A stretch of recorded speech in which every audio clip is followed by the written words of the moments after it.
Skyview High School Sports is a presentation of 106.9 FM and 1390 AM The Fan and CashValleyDaily.com.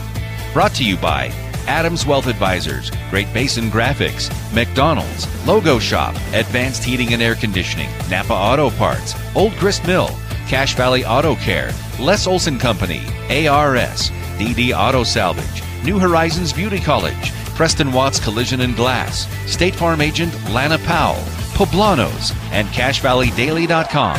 Now, it's time for the Skyview Bobcats on 106.9 The Fan. Good evening and welcome to Skyview High School. It's homecoming here at Skyview High School as we get ready for Region 11 play, as the Skyview Bobcats 1-3 on the season are hosting the Logan Grizzlies, who are 2-2 coming into region play. John Newbold, Rex Davis with you tonight, as well as Ryan. He is with us as well. I just forgot your last name. It's Lawrenson. Lawrenson, that's what I was thinking, but I was like, I just went blank. But Ryan Lawrenson's joining us as well, as we will have the Skyview Bobcats versus the Logan Grizzlies. And guys, this should be a heck of a ball game starting region play. Two teams that are kind of, I guess, in different directions. Skyview trying to get back as they are on a 3-game losing skid, trying to get back in the win column, and the Logan Grizzlies at 2-2, a solid preseason, but they still have some work to do to get where they want to be. Yeah, absolutely. Honestly, looking at warm-ups tonight, Carson Thatcher is on it and looking to improve on his 556 yards on the season so far. 5 touchdowns and 48 of his 92 attempts have been completed. So definitely a player to watch tonight for the Skyview Bobcats. Yeah, on the flip side of things, John, on the Logan side, the quarterback is going to be Keaton Pond. He's leading 4A in passing with 907 yards, 8 touchdowns to 6 picks.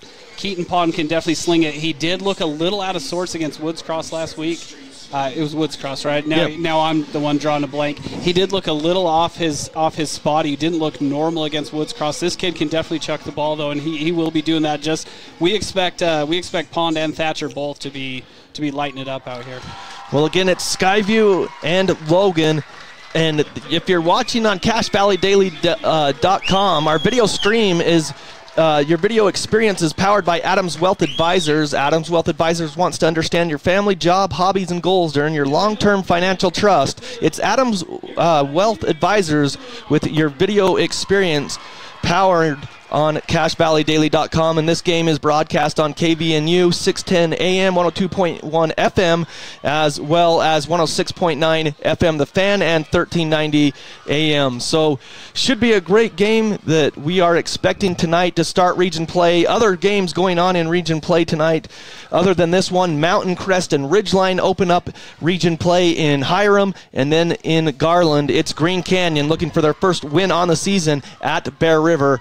So that's what we're standing like tonight on the Region 11 schedule. We're going to step aside, and when we come back, we'll hear from Coach, the Skyview Bobcats head coach, Coach Hal. We'll hear from him. I caught up with him to get his thoughts on this game tonight and talk about the Skyview Bobcats. And then we'll talk more about this series and the information between the Skyview Bobcats and the Logan Grizzlies here in Smithfield. That's all coming up next right here on The Fan. It's back to school time. Booster clubs, team sports, PTA, any school organization. Call the Logo Shop for uniforms, fan gear, club t-shirts, all customized with your school logo. They're committed to schools, teams, and youth groups. The Logo Stop, the Logo Shop. This is Craig Adams. At Adams Wealth Advisors, we are here to help you receive peace of mind whether you've done a lot of planning or a little planning. Count on our team at Adams Wealth Advisors for honesty, professionalism, and integrity. Visit AdamsWealthAdvisors.com or call 752-1702 to schedule a time with an advisor today. Well, it's finally time. It's time for region play. We're here pre-game with Coach Hal. And Coach, first of all, the record shows 1-3, but your team's made improvements and looked extremely stout defensively last week. Now that we're hitting region play, what have you guys learned about, as a coaching staff, what have you learned about your players, your team, and what things you're still looking to, I guess, work on and progress on the season? Yeah, that's, I feel like the last 2 weeks especially, we've showed progress in different elements of the game. Injuries played a role in some of what happened in the preseason. We played, obviously, a really good schedule. And so I feel like we learned a little bit about the toughness and the grit and resiliency of our team. Last week, I think, is a really good example of a situation where, we could have kind of gone in the tank with the number of injuries we had, but we found a way to fight and scrap and stay in that ball game and give ourselves a chance to win right down to the end. And hopefully we continue to do that, have that growth mindset where we're trying to get better every day and every week, and hopefully it will reveal itself a little bit better tonight. Well, Coach, the Start region play at home versus the Logan Grizzlies. They've had an uptick in their season so far. What have you seen out of this Logan Grizzly team? They've got the top passer in 4A. They do some good things, definitely. I really like their run game. I like their play action game out of the run game. They have a number of different weapons that they can go to, and so they're definitely going to create some challenges for us tonight. Well, Coach, we always like to ask you for some keys to the game to get the victory for the Bobcats. We know that turnovers are big. They were huge last week against Mountain Ridge. Talk about what the keys are to the game for you guys this week. One of the big things I think is on both sides of the ball, we have to be able to run the ball effectively, and then we have to be able to stop the run. We feel like from a defensive perspective, if we can put them in a lot of passing situations, we can kind of get after their quarterback a little bit and be able to put some pressure on him. But I also think that we have to turn drives into points. It doesn't matter how much we move the ball between the 30s, we got to turn it into points. Well, Coach, we appreciate your time. We'll talk to you after the game. Okay, thank you.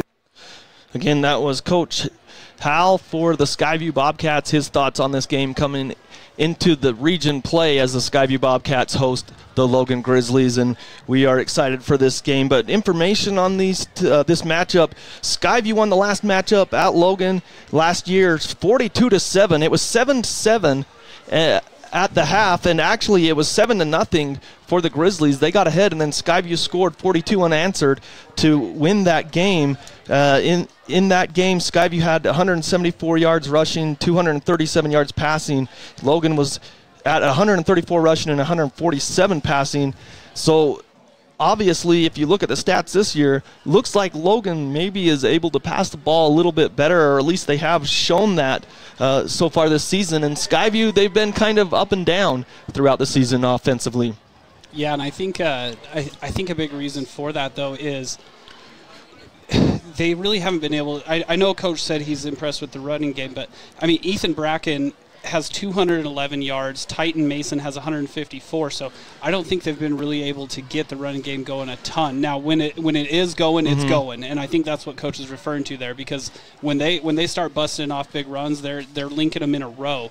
But overall, I think they've had to kind of rely on Pond to make these throws and to get the offense going for Logan.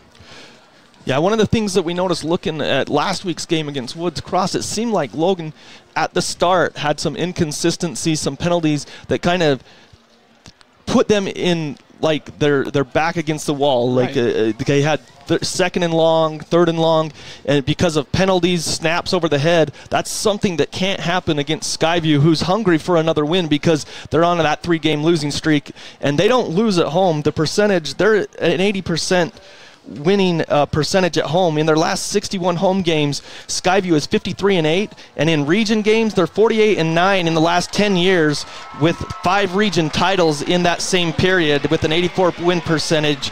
So Skyview, they don't lose at home. No, they absolutely don't. And I mean, 2 back-to-back state titles just a few years back is a good inclination of that. But I think one thing I want to see out of the Grizzlies today, John, is I want to see Pond get on time with his receivers. The timing is what was really off. They kept running these out routes against Woods Cross, and the timing just was not working. So I'd like to see Pond get things going for the Grizzlies, get that timing down, because that's the biggest part of passing is timing. Well, one of the other things about this all-time series is Logan leads the series 32-28 all time. The first game was played back in 1964, and Logan won that 13-6. And we're going to step aside because we're getting ready for the national anthem here, so we'll step aside.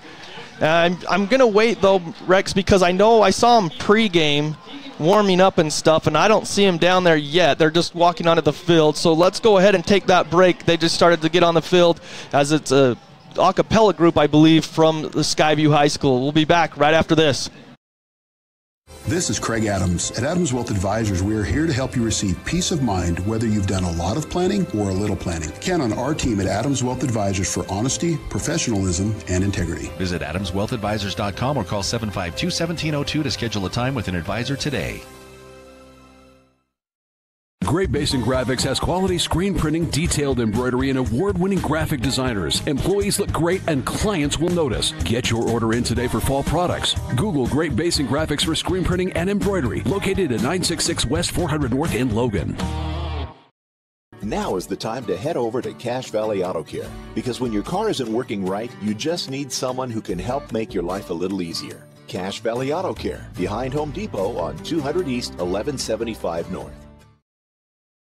When disaster overwhelms you, let ARS restore your peace of mind. Call 753-9600 or go to our website at arscleanup.com. If RPMs raise your BPMs, then get up and go. Go turn some heads. Go turn a wrench. Napa has America's largest network of parts and care, here to keep you firing on all cylinders. A beautiful career in the beauty industry. New Horizons Beauty College is happy to be helping you take a step forward in a new career and your new look. New Horizons Beauty College, moving forward with beauty. Now accepting new clients. Call 435-753-9779. Old Gristmill on South Main Logan, 4th North Logan, and now Smithfield offer Cache Valley that famous lunch special and natural bread baked the right way. Get your made-to-order lunch or baked goods at Cache Valley's Best of Northern Utah gold-winning bakery. The Old Gristmill, here for you. Welcome back to Skyview High School. The Skyview Bobcats are on the field, and they are hosting the Logan Grizzlies. Skyview 1-3 on the season. Logan 2-2 as we get ready for this Region 11 matchup and the first one of the season to start region play. John Newbold, Rex Davis, Ryan Lawrenson here with you. And Ryan, as we look at the rest of the region's schedule and the standings, if you're watching on CacheValleyDaily.com, you can see the standings. Logan, Ridgeline, and Mountain Crest top of the standings overall at 2-2 apiece. Skyview and Bear River are 1-3, and Green Canyon 0-4. But when you get into region play, it doesn't matter what those preseason records are, because the region championship, even though with the RPI, a lot of people dismiss the region championship, but I don't think the players do. No, I don't think so at all. Region 4A is a special brand of football because you've got the North Division and the South Division. So being able to play teams that you're super close to all of the time, there's just that constant in-county, in-city, in-state rivalry type thing going on. So as region play starts to begin, I'd expect we'd really start to be able to see clear leaders in the region over the next week or two. So again, we are waiting the coin toss, and we're going to get to the logo shop. They're the sponsor of our uniform check, logo shop. It's back to school time. If you're involved in booster clubs, team sports, PTA, or any school organization, use logo shop as your source for uniforms, fan gear, and club t-shirts, all customized with your school logo. And it's the Skyview Bobcats in the black jerseys with blue numerals and the blue numerals on their helmet, and they're wearing all black tonight as it's a blackout here for homecoming.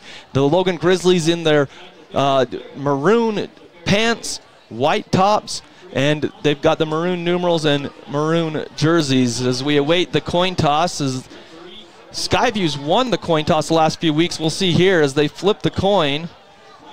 The official giving them some instructions to the captains down there for each team. Good to see Brooks Rigby standing out there again. Yeah, Brooks Rigby, one of the big receiver for the Bobcats, has been out the last few games, and it's good to see him back. He also plays a little bit of safety back there with Michael Ferguson as well.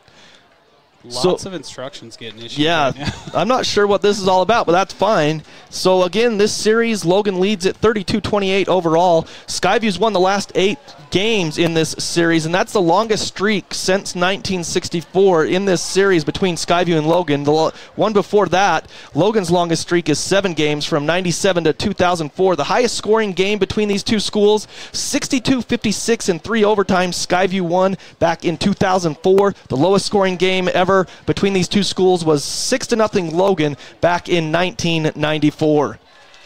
So again, Logan led by Keaton Pond, 907 yards passing, 8 TDs, 6 interceptions, but he leads all of 4A in passing yards. And so Skyview, they hadn't had any interceptions until last week as they headed down to Mountain Ridge, and they got 3 in that game last week. That's big for the Bobcats coming into this game against a signal caller that leads the state in passing, Ryan. Yeah, absolutely. I mean, only holding Mountain Ridge to one really big play, a 4A school versus a 6A school, that's a huge, huge moral victory for the Skyview Bobcats. Really looking forward to what they can put up against the Logan Grizzlies tonight and then throughout region play. So again, Skyview, they win the toss, and did they receive? Yeah, well, it was weird because he signaled that Logan won the toss, and then he signaled that Skyview won the toss, and that they deferred. Well, so we're not sure, but we'll just wait and see what happens because the official gave mixed signals. So we'll go from there. Again, we want to thank our sponsors. Again, stay with us post-game as we will announce our Old Grist Mill Bread and Butter Play of the Game. Your chance to win 4 loaves of bread from the Old Grist Mill. So stay tuned for that. After the game, Old Grist Mill muffins, scones, bagels, cheese bread, sweet rolls, baked fresh daily takeout, curbside pickup, and delivery are available at their South Logan and Smithfield locations. John, real quick too, I want to remind our audience, our Logan Grizzly fans that are listening on 610 KVNU or 102.1 FM, go check out CashValleyDaily.com. If you want to watch the action, you can watch the game on the website. Live and in person. And always on CashValleyDaily.com. It's your source for news, sports, and information. It's CashValleyDaily.com. It's an opportunity to see photo galleries of all the sports going on in the Valley. And also you can check it out and see replays of some of the games that maybe you weren't able to catch live there in the archives. And also, shout out to Skyview because, Rex, we know more about Skyview than we do Logan. But to be honest, the other sports are going on. The Skyview girls, the RPI in volleyball came out. The girls, #1 overall for Skyview as they haven't lost. They're 12-0 going into region play. So congrats to Coach Sorensen here at Skyview and her girls as they are going into region play as the #1 seed in RPI. The RPI for football actually, Rex, comes out Monday morning at 9, if I'm not mistaken. Yeah, I think you're right there, John. So the Bobcats will be going right to left on your radio dial, kicking into the north to the Grizzlies. Got number 7, Andrew Thornley, as well as number 9, David Aud back there to receive for the Grizzlies. Yeah, Thornley, one of their top athletes.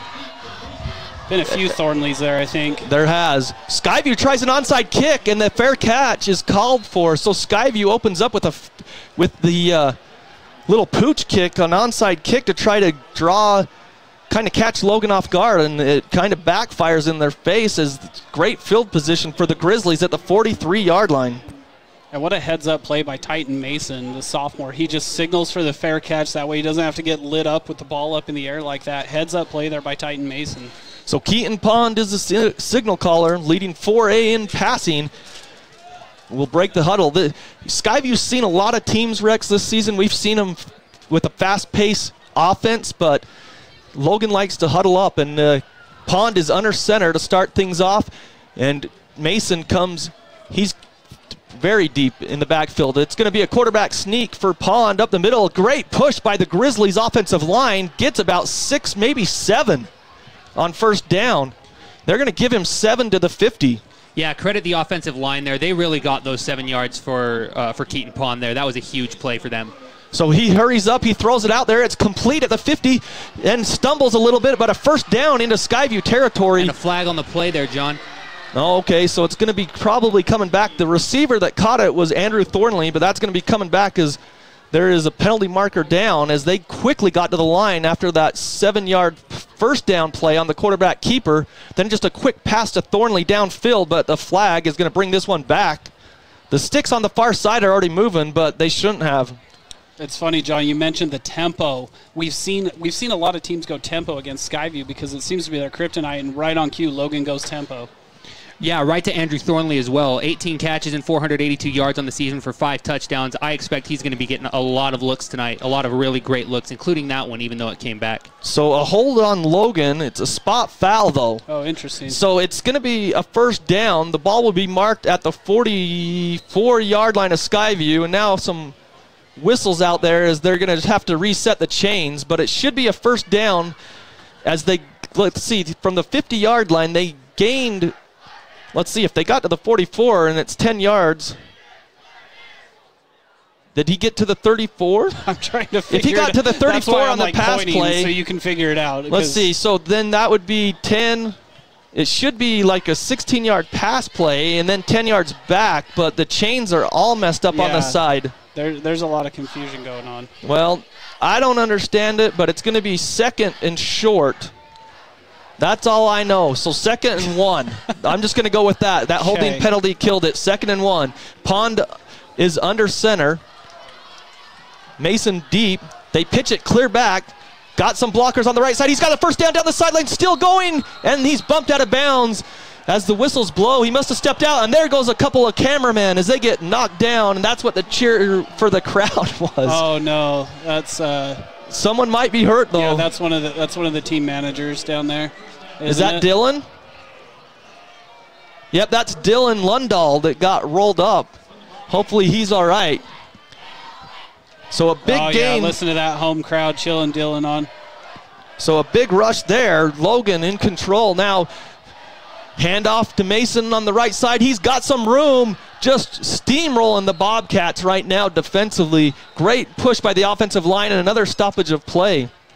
That's good because I need it. I am so far behind on stats. Titan Mason again from the 28 gets all the way down to the 15. They hurry up again, 1st and 10 after the big rush. And another one, and Skyview meets him that time. Mason doesn't go anywhere. Yeah, Skyview looking again, as Coach mentioned before the game, that they really need to stop the run, and they're getting into their groove now. That was a big stop for them as Logan is in the middle of the red zone right now, John. Yeah, the line of scrimmage went from the 17 to the 16, so a 1-yard gain that time for Titan Mason. We're not going to have the stats right, Rex. Nope, sorry about we that. Are not. Because they hurried up. I couldn't keep up with those after that holding penalty. So 2nd and 9. At the Skyview 16, Pond turns around, hands off to Mason again, and not a lot of room on that left side, but still positive yards as he gets down from the 16 to about the 11, a 5-yard run that time. Look at the size difference, too. You would think Skyview, the way they controlled the line of scrimmage last week against Mountain Ridge, when you had 6'6", 325-pound tackles on that team, Logan's much smaller, but, hey, they're able to push Skyview off the spot right now. So it's 3rd down and a long 4. They hurry up to Mason. He's not going to get it as he's stopped at the 10. He'll be shy of the first down. 2-yard gain there. He'll bring up a 3rd or 4th and about 3. We'll see what they do here. That's a big stop there by the Skyview defense to stop that run in the middle of the red zone again. Their ball spotted just about at the 10-yard line, but a huge stop there again, even though this Logan offensive line is able to carry their weight. 4th down and 2. They're going for it at Skyview's 10. They're going to forward quarterback sneak it, and he's got the first down. Pond just took the snap, goes from the 10, gets a push from his fullback that came in and got down to about the 6-yard line, a 4-yard gain for a first down for Pond.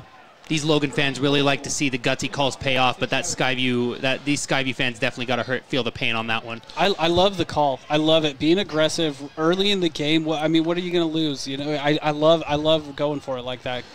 So ball is at the 6-yard line. 1st and goal at the Skyview 6. Opening drive, Logan with 9:10 on the clock. Pond turns around, handoff to Mason up the middle. Titan Mason's pushed back. He gained about a yard to the 5 and then was pushed back by a couple of Bobcats. This run defense is really clicking now. They've stopped several great runs in a row despite that quarterback sneak to get the 4th down conversion. Again, Skyview started off kicking off, and they had the the onside kick, and so great field position as Logan started at their own 43 as they recovered. This is the 9th play of the drive coming up. 2nd and goal at the Skyview 5, and a timeout by the Logan Grizzlies coaching staff from the sideline. So we'll take it as well. No score, but the Grizzlies knocking down on the door. 8:38 left in the first quarter. We'll be back right after this. Your Cache and Box Elder County McDonald's take pride in being part of our community. Your local McDonald's is hiring with flexible hours, tuition reimbursement, and great pay. Start your career today. Apply at careers.mcdonalds.com. McDonald's is an equal opportunity employer committed to a diverse and inclusive workforce. No matter how cold it is outside, you can keep warm and toasty inside with a quality-built, super-efficient York furnace. Call Advanced Heating and Air Conditioning at 752-7272. Online at advancedheating-ac.com. York, install confidence. Welcome back to Skyview High School. No score, opening drive, the Grizzlies, 2nd and goal at Skyview's 5-yard line. As they bring in the big fullback, Pond is back there. He's going to take the snap. He hands off. It's a fumble. It's on the ground, but Mason fell back on it. Wow, they dodge a bullet there as just the handoff didn't work in their favor, and so they'll lose a yard back to the 6. It'll be 3rd and goal at the 6. Huge potential disaster avoided there, John. That fumble could have been absolutely enormous for the Skyview defense. So a big 3rd down and goal at the Skyview 6 for the Grizzlies. The opening drive that started at their 43-yard line. 10th play of the drive coming up for 3rd and goal. And shotgun for the first time is Pond. He's got running backs on each side of him. He takes the snap. He's going to hand it off to Mason, and he's hit in the backfield, breaks a couple of tackles, still on his feet. Skyview rallies, no gain, but it could have been a lot worse again as they hand it off, and Skyview had 3 guys back there. High snap for Pond there that potentially caused a little bit of that mayhem in the backfield for Logan. Again, this run defense is getting right on it. They knew exactly what they needed to do in practice this week. So Lopez on to kick. This should be a 22-yard field goal attempt, 23-yard field goal, and it's good. So with 7:25, it's 3-0 on the 23-yard field goal. We'll take a break and be back right after this. Here's today's hot and perfect tip. Don't follow extreme routines. Do your own thing at Planet Fitness. Join now for just $10 a month and cancel anytime.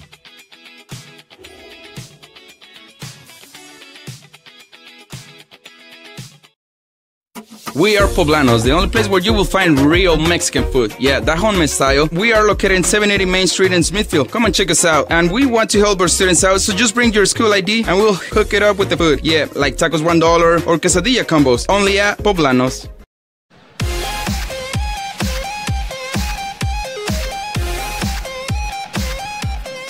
Welcome back to Skyview High School. It's homecoming here in Smithfield. A 3-0 lead after the 23-yard field goal by Lopez to give the Grizzlies a lead with 7:25 here in the first quarter. Yeah, that's his 4th field goal on the season, his long of 37. It was right about in the middle of that at about 22, 23 yards, and a big kick left to right here for Skyview as they receive and do They fake the fake reverse. pitch, yes. So he's up to the 20-yard line, and then he's cut in half right there by Lazari for the Grizzlies. Starting just about at the 20-yard line. Nice little fake pitch there. I like that gutsy play. Logan started with some gutsy plays. Skyview started obviously with the gutsy onside. I really like the call and response type game that we've got going on so far. With Logan going for it on the 4th down, I mean, yeah, this is good stuff. So Thatcher back with 3 receivers to the left for Thatcher. 1st and 10 for the Bobcats from their own 21. Takes the snap. He's going to hand off to Egbert. Egbert gets outside. He's got some room to the 25, the 30, 35, 40, 45, 50. Still on his feet in Logan territory. Huge gain from the 21 to the Logan Grizzly 43-yard line. Huge gain for the Bobcats. I did mark it. I was just scared to play it because I saw Skyview coming up to the line quick. That was some really heads-up football there by Brevin Egbert. He absolutely ran that like a total champ.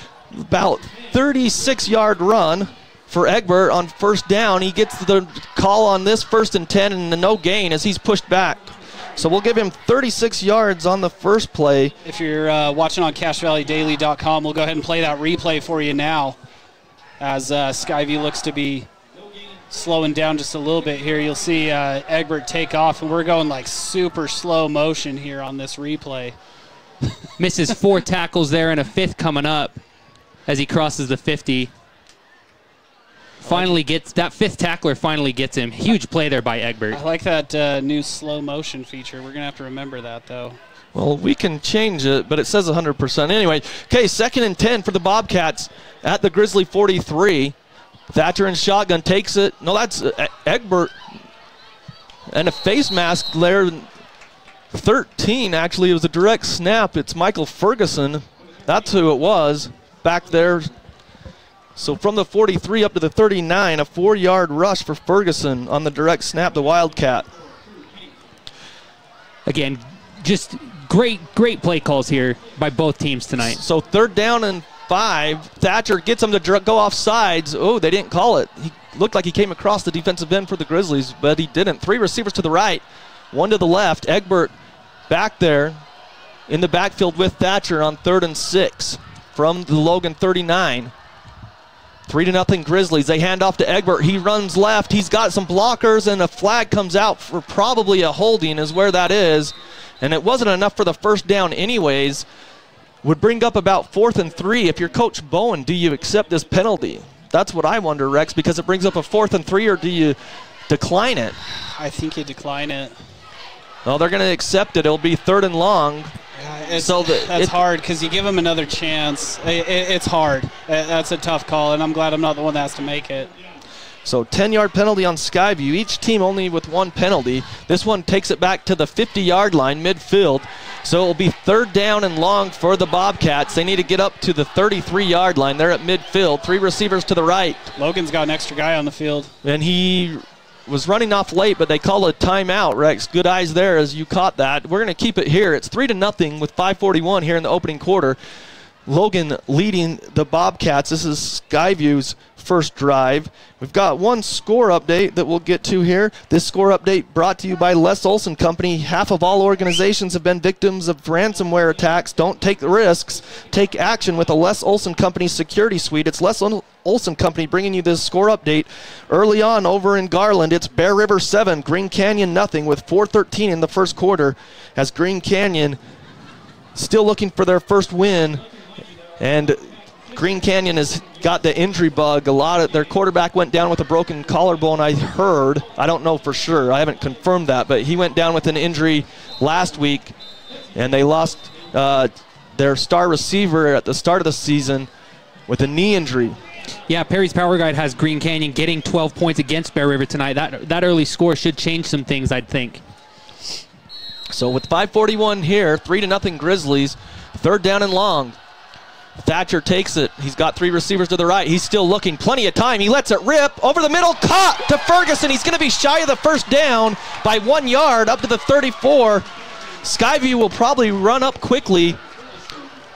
So here they go. They line up quickly. Logan has some people coming on late. Skyview snaps it. That's a penalty.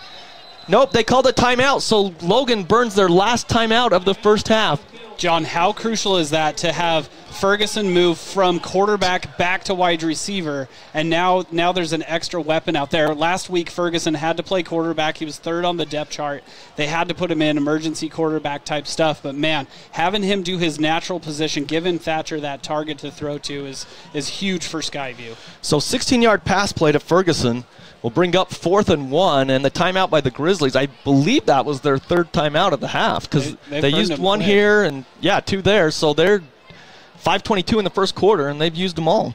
Not quite sure how I feel about using 3 timeouts in the first quarter, to be honest with you. That's going to hurt them later in the half, I think. Well, it might, but they had some guys. They tried to run some guys on, and so Skyview out there. It's Ferguson at quarterback. He's in shotgun on 4th and 1 for the Bobcats.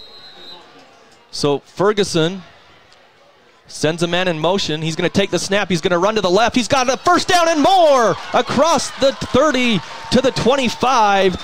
And they mark him down at the 25. So from the 34 to the 25, a 9-yard run and a first down for the Bobcats on 4th and 1. What a great play call there by the Skyview Bobcats. Michael Ferguson is an absolute weapon for them. He's got 5 catches for 95 yards, and he's also rushing for a lot. So Ferguson's still in there, I believe, on 1st and 10 at the 25. Skyview trails 3-0. Ferguson takes it. He's going to run left. He's got a blocker. He's got some room. He's got a big yardage across the 20 to about the 18. A 7-yard rush that time for Fergie. And I think we're seeing, John, they found something last week against Mountain Ridge. Thatcher can absolutely zing that ball, but Ferguson put the ball in his hands, give him a chance to do something electric. So 2nd down and 3 after the 7-yard carry, and Thatcher in at quarterback. 3 receivers to the right.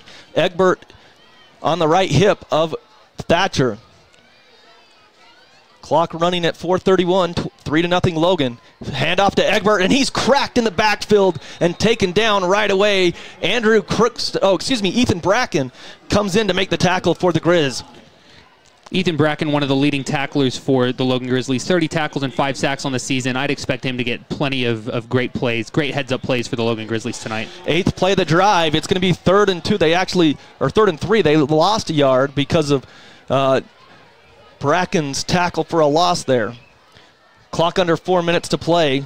Skyview at the 18 of the Grizzlies, and I believe that's Ferguson at quarterback. Takes the snap. He's going to fake it, and he's going to run. He's going to follow Egbert. He's got the first down. Maybe. He lowered his shoulder. He gets down to the 5, or excuse me, not the 5, the 15.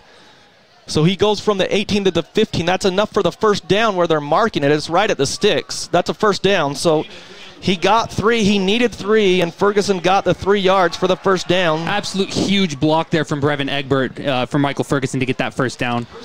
So 1st and 10 Bobcats. Clock running at 3:30 here in the opening quarter. 3-0 Grizzlies. 1st and 10. Thatcher back in at quarterback. 3 receivers to the right. Thatcher's going to roll right. He throws it quickly. It's complete to Williams. Brighton Williams at the 10. He goes forward to the 5, and he's knocked down near the 5-yard line as Thatcher had to get rid of that ball quickly, and he did. So from the 15 to the 5, another first down on the 10-yard pass play. Skyview coming up with a very quick answer to those early 3 points by Logan. Going to be an absolute gun show tonight. So 1st and goal at the 5 for the Bobcats. 3:05 here in the opening quarter. 3-0 Grizzlies. The Grizzlies scored on their opening drive. They're trying. Sorry, John. They were trying to get Thatcher off the field and put Ferguson in, but Ferguson was getting a drink. He was unable to go in. So 1st and goal at the 5. They've got to hurry before they get a delay game, but the back judge isn't counting. So Thatcher in shotgun. 1st and goal at the 5 for the Bobcats. Handoff to Egbert, left side, and he gets cracked at the 3 and taken down after about a 2-yard gain to the 3. That's, let's see, John, that is 37 yards rushing so far for Egbert. 11th play of the drive that started at their own 21. They started this drive at 7:18. The clock down to 2:19 in the opening quarter. 3-0 Grizzlies. Bobcats knocking on the door. 2nd and goal at the 3. Thatcher in there in shotgun. Egbert on his right hip. 3 receivers to the right. Takes the snap. He's going to hand it off to Egbert up the middle. Breaks a tackle and stretches forward. But great job by the Grizzlies to wrap him up and take him down at the 2, I believe. So a 1-yard gain. So a 1-yard rush for Egbert. And now it's 3rd and goal at the 2 for the Bobcats. Let's see what they want to do here. 3rd and goal from the 2. Are they going to switch up the personnel? Are they going to keep Thatcher in? They're going to run the read option? What is it that they're wanting to do? Well, Ferguson's out there, and I think Thatcher came to the sideline, Rex. Yeah, he did. Ferguson and Egbert out there both together. So you've got Ferguson in shotgun on 3rd and goal at the 2. Ferguson sends a man in motion. He's going to take the snap, run to the left side. He's got the corner. Touchdown, Skyview! Absolute heads-up play on the block there from, again, Brevin Egbert. Blocking, I think he and Ferguson have something going on in practice. They've created some great chemistry on the field here tonight. What a great block there for Ferguson to get that first touchdown of the night. Also, I think it was Easton Ballard or Ramsey Vickers from the outside receiver that came in and cracked the block Vickers. On the linebacker is Vickers. Yeah. So Skyview 6-3. De Quadros on for the extra point to make it 7-3 with 1:20 here in the opening quarter. Jet Ballard, the holder, gets it down. De Quadros, he punches it through, and Skyview's got the 7-3 lead with 1:20 in the opening quarter. We'll take a break and be back right after this. Preston Watts Collision and Glass has been your #1 resource for collision repair and auto glass. We specialize in windshield repairs, competitive prices, and free rock chip repairs for life. Call Preston Watts Collision and Glass at 563-3215. We do it right. Welcome back to Skyview High School. We're going to take a replay and watch that replay of the touchdown there. As you can see him line up. Rex, why don't you take him through it? All right, so Ferguson is in the shotgun with Egbert on his hip. He's got Spackman there. You're going to watch Vickers come in motion here. When Vickers comes in motion, he's going to set the edge. Then Ferguson is going to follow Egbert and Spackman and just walk this thing untouched into the end zone, and watch the confetti at the end. Right somewhere in here, you're going to see it. There you go. Well, it is homecoming here in Smithfield. So De Quadros to kick off for the Bobcats. David Ott is back there, and Thornley for the Grizzlies. 1:20 as we finally get the cannon smoke. It's a popped up one that's going to be returned at the 15. Comes back to the middle to the 20. One of the upbacks, and Skyview cracks him there. Wow, it looked like there was a big hole in the middle, and then all of a sudden Skyview filled that hole. Yeah, that was linebacker number 4, Jackson Bradley. Oh, excuse me, I apologize. That was number 4, Connor Peters, running back for Logan. That cannon smoke went straight into my throat. How did that feel? I could not hold that in. I'm sorry. It's lingering here, man. It's crazy. Between the smoke and then the cannon going off, it's going to add a little more. So from the 23-yard line, their own 23, 1:13 here in the opening quarter, 7-3 Skyview. Pond under center. Takes the snap. He's going to go back. Hand off to Mason, and he's hit and taken down by Spackman. He gains a couple yards up to the 25. I'd give him 2 yards there, I think. Good. That was some 2-on-2 crime there. That was number 2, Cason Spackman against number 2, Titan Mason. So 2nd down and 7. They actually give him 3 across. He stretched across, they said, to the 26. So clock under a minute to go in the quarter, down to 42 seconds, 7-3 Skyview. Both teams scored on their first drive. This is the second drive for Logan. Pond has 2 receivers to the right. Mason behind him, play action pass, he's back, throws over, and it is incomplete. Brooks Rigby in great defense out there on Thornley, I believe, the intended receiver. It's incomplete. Yeah, textbook pass defense right there. Don't want to get too handsy on that, risk the pass interference call. Great defense there by the Bobcats. Yeah, Brooks Rigby probably really happy to be back on the field. It's been a few games, and good coverage there. So 3rd down and 7 for the Grizzlies. Clock stopped just under 30 seconds. It's 3rd down and 7 for the Grizzlies at their own 26. They throw it to reverse to Thornley, and it's a loss back to the 20. Coach Hal was yelling, and the Bobcats caught it. It was Jackson Bradley on the tackle. Wasn't fooled on the reverse on the pitch play. Goes back to the 20, so a loss of 6. Skyview really starting to come into their own here in this game, John. As the seconds tick down, 5 seconds to go left on the clock. Clock running down, and that will be the end of the first quarter. They won't get the playoff or the punt. I don't know why the officials haven't noticed yet. They're supposed to look at the scoreboard. All the kids on Logan are yeah, pointing. The Logan players saw that it hit 0, and the officials were just watching the play, I guess. But there was no play because the quarter had ended like 20 seconds ago. 7-3 Skyview with the lead over the Grizzlies at the end of 1. We'll be back right after this. Preston Watts Collision and Glass has been your #1 resource for collision repair and auto glass. We specialize in windshield repairs, competitive prices, and free rock chip repairs for life. Call Preston Watts Collision and Glass at 563-3215. We do it right. Combining your home and auto insurance with one agent. Hi, I'm State Farm Agent Lana Powell. For a competitive quote on home, auto, and life insurance, call us at 752-7639. Lana Powell, State Farm Insurance.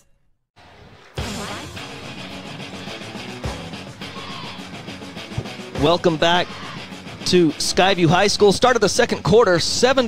Skyview leads the Grizzlies. The Grizzlies are punting, it looks like, on 4th and long from their own 20. Skyview's got 2 players back on their side of the field. Snap is back. The punt is a good high punt. It's going to be returnable, bobbled, and Skyview gets across the 50, but man, a little bit of tense moments there for the Bobcats as it was bobbled by Ramsey Vickers. Yeah, you'd think that it was an easily caught punt. It got some nice air and some good distance, but I think that's definitely something that I think should get worked on in practice this week, is maybe recovering some punts. Well, it's almost weird how it was traveling through the air. It's like it didn't have any rotation or spin or anything, so it just was a knuckleball coming to it. Yeah, definitely. Probably want to work on that on both teams, receiving and punting. So 1st and 10 Bobcats at the 47 of the Grizzlies. Ferguson in motion. Thatcher back to pass. He's got time. Still got time. Throws over the middle. Complete. Wide open is Ferguson. He turns on the jets. Gets up to the 30-yard line. So a big gain on first down. From the 47 down to the 30, it'll be a 17-yard pass play to Ferguson. The offensive line is absolutely winning this battle. Thatcher doesn't even have to move off his spot. He can stand in that pocket, read the defense, and just throw a strike. So at the Logan Grizzly 30-yard line, it was a 17-yard pass play. Start of the second quarter, Skyview leading 7-3. We've got a couple score updates we'll get to you when we have a second here. Thatcher back to pass. No, he hands off to Egbert on the left side. He's wrapped up and taken down after about a 3 or 4 yard gain from the 30. He gets up to the 26. We'll give him 4 yards for Egbert. Yeah, really not much more to say other than the offensive line is winning these battles for Skyview right now. It started off with Logan, but Skyview's really turned something on here on homecoming night. Yeah, Shez Hulse, the only returning starter from last year's offense. I mean, he's got those boys up front, and they are just controlling the line of scrimmage. The wind really picking up here in Smithfield. It's at the 26-yard line. 2nd down and 6 for the Bobcats at the Logan 26. Spackman in the backfield. Thatcher in shotgun. Takes the snap. He fumbles it and falls on it. So a loss back to the 31 as Thatcher's hitting the ground kind of in frustration. So they lose 5. It'll be 3rd and 11. I think that's the first time this year I've seen Skyview go with 3 tight ends on the field. What I mean by that is they actually had Spackman, who normally plays tight end, in the backfield, and then they brought on an additional in Peyton Hellstern, as well as Jackson Bradley out there. So they were running 3 tight ends. So both teams have fumbled a snap. And now it's 3rd and 11 back at the 31-yard line for the Bobcats. 3 receivers to the right for Thatcher.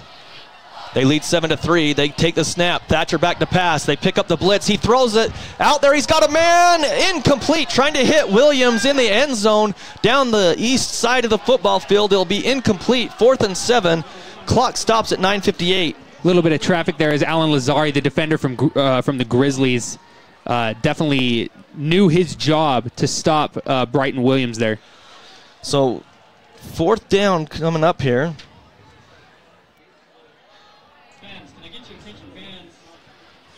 7-3 Skyview, 9:58. Spackman back to punt, it looks like. And it's, 4th down and 11 for the Bobcats. That fumbled snap was tough for the Bobcats. Now they run on a player late. Well, he just come in tight formation for some extra blocking. There's the snap. It's a high one. Spackman has to wait for it. Gets the punt away. It's a good punt into the end zone about 8 yards deep, but Spackman barely got it off. So we were watching Spackman just boom him in pregame, and he's just got another one there. I love when a punter's back there and they just hit a tight spiral for a punt like that. Especially in high school, too. You got to love when they're able to just kick those massive bombs in high school. So pure. So 7-3, Skyview with the lead, 9:53 in this first half. Kind of a fast-moving first half between the Grizzlies and the Bobcats here to start Region 11 play. So in shotgun is Pond, sends a man in motion. Sends another man to the right side. Now Pond's going to throw out there. It's complete. Skyview gets around the blocker and makes the hit. for a loss. What recognition out there. Back to the 19, a loss of 1. Yeah, absolute great defense there on the pass to bring up a no gain for the Grizzlies. I mean, David Odd's out there. He has space, but the way that the corner on that far side, and forgive me for missing your number there, young man, but I'm pretty sure it was number 23. I think that's Sean Tempest. Actually, they said upstairs, Coach Phillips said that it was Brooks Rigby. Oh, you got Brooks Rigby. Yeah, so great second read down, there. a pitch to the right side. They've got some room down the sideline. Grizzlies first down and more. Unless he stepped out earlier. The official says he stepped out before the marker. Out to the 28, a huge gain from the 19. So a 9-yard gain will bring up 3rd and 2. Just a little pitch play to the outside. That was number Kamani Lang. So a 9-yard rush brings up 3rd and 2 at the 28. They just do that quarterback sneak, and they've got the first down from the 28 up to the 33, a 5-yard gain for first. Yeah, that offensive line for Logan, again, just knowing their job, getting those yards for the quarterback so that the quarterback has to do as little work as possible there. We were talking about last possession, Skyview kind of blowing Logan off the ball, the offensive line blowing the defensive line off. Well, right there on that play, Logan's offensive line returned the favor. Clock under 9 minutes to play here in the first half, 7-3 Skyview. Grizzlies have the ball, Pond 1st and 10.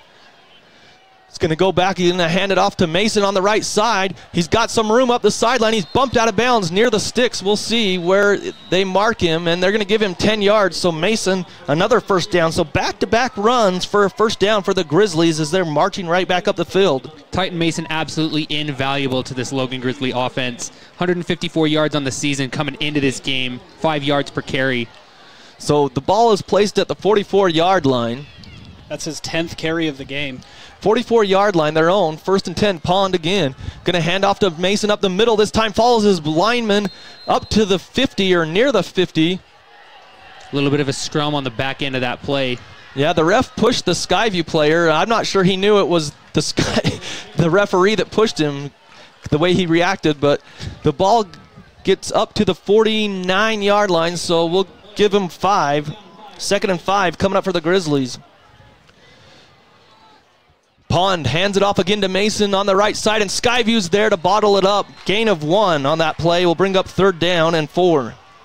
Ball is at midfield. Seems like this game is coming down to the trenches. It seems like it's O-line, D-line, and that's what we're focusing on. And if you like Smash Mouth football, this is right here for you. So 3rd down and 4 at midfield for the Grizzlies. They trail 7-3. Thanks for tuning in if you're listening on KVNU or on 106.9 FM The Fan. 3rd down and 5 for the Grizzlies. Pond under center. He's got 3 receivers to the right. Pond turns around, hands it off to Mason. He's tripped up in the backfield and taken down right at the line of scrimmage. Number 4, Bradley, there for the Bobcats. Jackson Bradley was the one that made the initial hit. Yeah, Smash Mouth football again, just as Rex said, this is pretty classic defensive football happening. 4th down right at midfield. Logan is going to go ahead and punt that away, John. Yeah, they're lining up to punt. So 4th down. The snap is back. The punt's on the way. It's a good high punt. Skyview comes up, and they're just going to let it bounce. As it was short of the 20, the returner was back at the 18, and so he just lets it hit the ground where Skyview will take over after the punt. 6:57 left in the first half. Skyview leads 7-3 as they take over here at their own 23-yard line is what I'm going to call it, with 6:57 in the first half. So both offenses kind of gone stagnant a little bit. Great job by the defenses. Yeah, quickly, John, that punt was just about blocked in the backfield, which caused a lot of that chaos down here on the reception. 1st and 10 for Thatcher. He's back to pass. He throws quickly. It's complete to the tight end, Zamel, and he's pushed back. So he's going to get positive yards up to the 29 from the 23. A 6-yard pass play to Zamel. His first catch of the game. Thatcher in rhythm, throwing strikes right now. He's only thrown 1 incompletion in the game. So 2nd down and 4 for the Bobcats from the 29, their own 29. They lead 7-3 with 6:29 in the half. Thatcher takes the snap. He's going to hand it off to Egbert, left side, trying to find some room. He gets at the edge. He's upfield for the first down and breaks the tackle at the 35 to the 40 to the 45 as he's dragging defenders. Big gain from the 29 to the 45, 46-yard line. So we're going to call it a 17-yard run if there's no flags. So a 17-yard rush for a first down. No flags there again. The offensive lines, again, just winning these battles. Everybody knowing their positions. Everybody knowing their job. Egbert really got some valuable yards there for the Skyview Bobcats. 60 yards rushing in the game so far for Egbert. 2 receivers to each side on 1st and 10 for the Bobcats at their own 46. Back to pass. Thatcher pump fakes. He throws over the middle. Right receiver drops it. He was wide open in the middle of the field. That's Brighton Williams at the 35 of the Grizzlies. Would have been a big gain as Thatcher pump faked, and then it just throws the defense, and Williams wide open but drops it. Yeah, Brighton Williams is normally pretty sure-handed. He's kind of the explosive guy on the edge. He's that guy that you get the ball in his hands, he's going to make something electrifying happen. He just dropped that one. You can see him put his hands on his head. He knows he should have had that one. What a strike by Thatcher.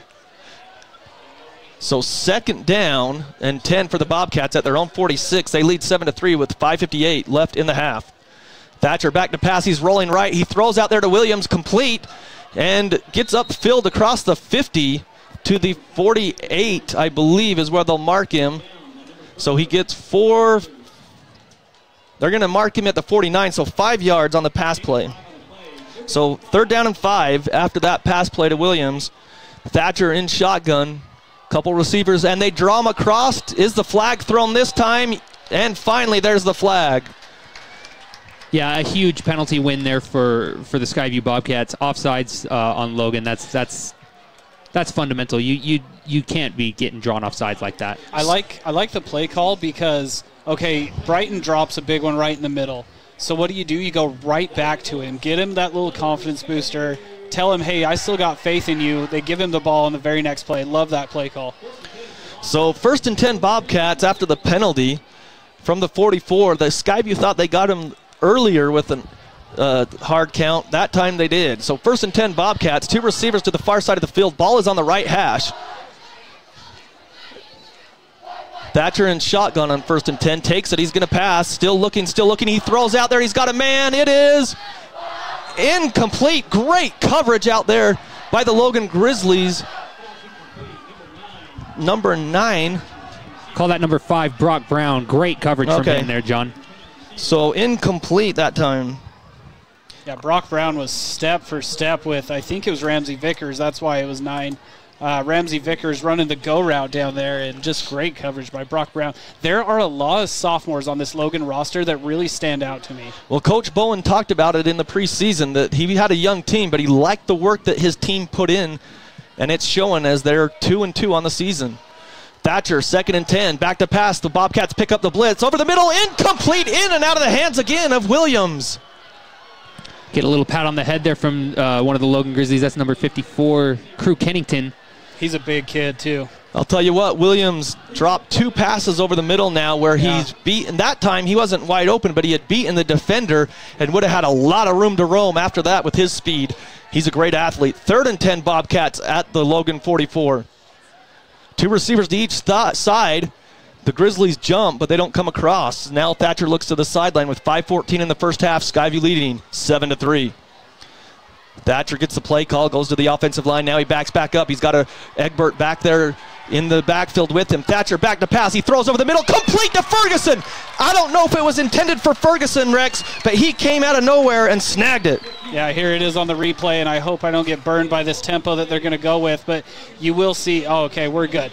You're going to see Thatcher here in the middle of the field at quarterback, and watch Ferguson. If you're watching on CashValleyDaily.com, Ferguson goes from the bottom of your screen right across the middle. Thatcher threads this between 4 defenders right on the money to Ferguson. 13-yard pass play to Ferguson for the first down. Ball up to the 31. Ferguson came up lame. He's still on the field, but he definitely took a stinger right there to the thigh. It was a good tackle, but he snagged that ball out of the air. Now they're calling for the back judge, calling for delay of game. He's counting. Skyview needs to get it off quick. They barely did. Ferguson's going to keep it, and he's cracked right at the line of scrimmage and pushed back. Oh, my goodness. A sea of Grizzlies there to crack him right at the line of scrimmage. No gain on that play by Ferguson. Took the direct snap. Tilosi Tupoau for the Grizzlies right there. He's the nose guard on that 3-4 defense. Man, he was not getting pushed off the ball on that play. So clock down to 4:10 here in the first half. 7-3. Bobcats lead the Grizzlies. Trying to get more on the board before the end of the first half. 2 receivers to each side for Thatcher on 2nd and 10. He takes the snap. He's back to pass. The blitz is on. He gets a wide receiver screen to Ferguson, but the Grizzlies fight off those blocks. Ferguson drags him maybe for a yard or two, but great recognition by the Grizzlies defense. Yeah, they're going to give him 1 yard, so it'll be 3rd and 9. Ferguson really coming out as a star player for the McDonald's player of the game tonight for me. So again, 3rd down. Well, they gave him 2 yards, so he got across to the 29. Yeah, Ferguson, I feel like every game Skyview plays, he's a contender for McDonald's player of the game. Well, Skyview's got a lot of athletes, but right now they need a 1st down, and they need those athletes to step up. 3rd down and 8. 3 receivers to the left. Ball is on the right hash. They've got 3 receivers to the far side of the field. Thatcher in shotgun. Egbert's back there with him. He's back to pass. He throws, and his arm's hit. It's complete. His arm was hit as he threw the ball. The receiver came back and got it. He's going to be shy of the 1st down as he got up from the 29 to the 24, a 5-yard play. Nice play by Carver Ballard to go grab that thing. Yeah, Thatcher looks like he's paying a little bit of attention to that arm after the play, getting the conversation from the coaches right now. The blitz came up the middle at the last second and hit Thatcher's throwing arm, and it just kind of fluttered in the air, and like Rex said, Carver Ballard came to make the catch. So 4th and about 3 for the Bobcats at the 24 of the Grizzlies. 3 receivers to the right. They're going to go for it. Thatcher, just the inside shovel pass to Egbert. 1st down and more as he's up to the 20 to the 19. Rex, we saw that play against Mountain Ridge a few times last week. Yeah, and it worked then and it worked now. That's going to move the chains for Skyview. That's a 5-yard pass play to Egbert on the shovel pass just forward. That's also the 5th wide receiver that, or 5th different receiver that Thatcher's completed a pass to in this game. So 1st and 10 Bobcats inside the red zone, just barely at the 19-yard line of the Grizzlies. They lead Skyview does 7-3 with 2:10 left in the first half. 2 receivers to each side on that right hash. Thatcher sends a man in motion. He's going to do the fly sweep to him. That's Williams trying to find some room, but the Grizzlies string it out and take him down for a loss, maybe no gain. We'll see where they mark it. Logan really has Brighton Williams' number tonight. I think they're targeting him for an absolute perfect reason. Crew Kennington there on the tackle. So we're going to call it where they mark it no gain. So no gain on that fly sweep. So 2nd and down and 10 at the 19. Clock still running, 1:35 left. I believe Skyview has 3 timeouts left. The scoreboard's all jacked up right now. 7-3 Skyview. 3 receivers to the left for Thatcher, 1 to the right on 2nd and 10. Back to pass. Thatcher looking, throws over the middle. Incomplete, in and out of the hands of to Williams. He hit him in stride, but that one's not on Williams. Great defense by the Grizzlies. They had 3 guys there. We've been a little tough on Williams because he's had a couple drops in the middle. If he makes that catch, even though it hits him in both hands, he makes that catch. That's kind of a miracle catch. That was just a good ball by Thatcher, and he put it right in the only window he could, but Williams unable to bring it down. But great defense there by the Grizzlies. Yeah, if we had a drone, we would have been right behind Thatcher and shown you that window, but we don't have the budget for the drone. So 3rd down and 10 for the Bobcats at the 19 of the Grizzlies. Skyview leads 7-3. Thatcher back to pass. Still looking. He throws. It's complete. Needs to make a move, and he can't. As the Grizzlies tackle Williams out of bounds, it will stop the clock. It's a short gain to the 17, so 2 yards. It'll be 4th and 8. That's another confidence-boosting pass there to Brighton Williams after another drop pass. Really shows the trust that Cooper Thatcher has for Brighton Williams there. So 4th down. Skyview's going to call a timeout. We'll keep it here so we can get to some scores and thank our sponsors. Want to thank Preston Watts Collision and Glass. Preston Watts Collision and Glass in Smithfield has been in business for over 50 years. They've seen it all and know how to work with every insurance to take care of your windshield and auto collision repair. Call 563-3215. Let me pull up other scores around the region as Green Canyon leads Bear River 14-7 with 2:25 in the first half. Ridgeline leading Mountain Crest in the first half 3-0. is the only other score that we have. So those are the other scores going on with Region 11 teams. So 4th down and 8. It looks like Skyview coming out of this, they're electing to kick a field goal or an attempt at a field goal. It'll be a 34-yard attempt from the right hash. Jet Ballard, the holder's lining up to set that down and hold it at the 24-yard line. So it'll be a 34-yard field goal from the right hash as they wait for the whistle to start play after the timeout. Skyview trying to extend their lead. So a 34-yard attempt by De Quadros. Snap is back, hold is down, kick is on the way, and De Quadros puts it through. It's good. De Quadros for 3. And it's 10-3. Skyview with the lead with 1:07 before the first half. We'll keep it here, but Skyview extends their lead 10-3 with that 34-yard field goal. Yeah, it's a great choice to just take the 3 points this time. I think can't go for 4th down every single time. Right, yeah, I agree. I know it's a game of high emotions. In-Valley rivals, probably one of the oldest rivalries, definitely on the north end of the state, and you want to just always go for it, but I agree with you, Ryan. I think that's the right call. Take the 3, especially where Caleb de Quadros, that's well within his range. He's going to knock it through. Yeah, great call. Logan off the edge had a chance to block that. They laid out, just didn't quite get a finger on it. Yeah, that was a Cooper Red. He laid out and had a chance. Yeah, Skyview, Jet Ballard got the hold down. We know he's got great hands, the holder for the Bobcats, and so he got it down quickly, and then De Quadros punched it through. So it's 10-3 Bobcats with 1:07. Grizzlies trail. They don't have any timeouts. Skyview's still 2 in the first half. So let's see what Skyview does here. They boot it up, and it's going to be returnable as they just kind of pooch it up there at the 15, coming back to the 20, 25, 30. He's got some room. He breaks some tackles. He's up the middle, still on his feet near the 40-yard line before he's taken down. So great field position as it's just under a minute on the clock. The replay, you're saying number 4, Rex? That's Peters? Yeah. So a great return by Peters as he just took it, gets up the field to the 41-yard line for the Grizzlies. With no timeouts, trying to get back into this game. They're only trail by 7, 10-3 right now. Just shy of a minute left in the half. I think that's a big special teams win, even though there's not a lot of time left for the offense to get something going. Yeah, so we'll see if the Grizzlies try the middle of the field or if they go to the outside. Pond with 3 receivers to the right, sends a man in motion. He's under center. He goes back. He's going to hand it off to Mason, and Skyview's there to wrap it up for the tackle for the loss in the backfield. Back to the 40 or 39, a loss of 2. Cam Carling just came right through the middle there and made that tackle. Real conservative play call there by Logan, though. Well, I'll tell you what, Cam Carling was 16 tackles, had an interception and a fumble recovery. Last week at Mountain Ridge, he was our McDonald's player of the game in that 13-3 loss that Skyview, even though it's a 13-3 loss, their defense played outstanding last week.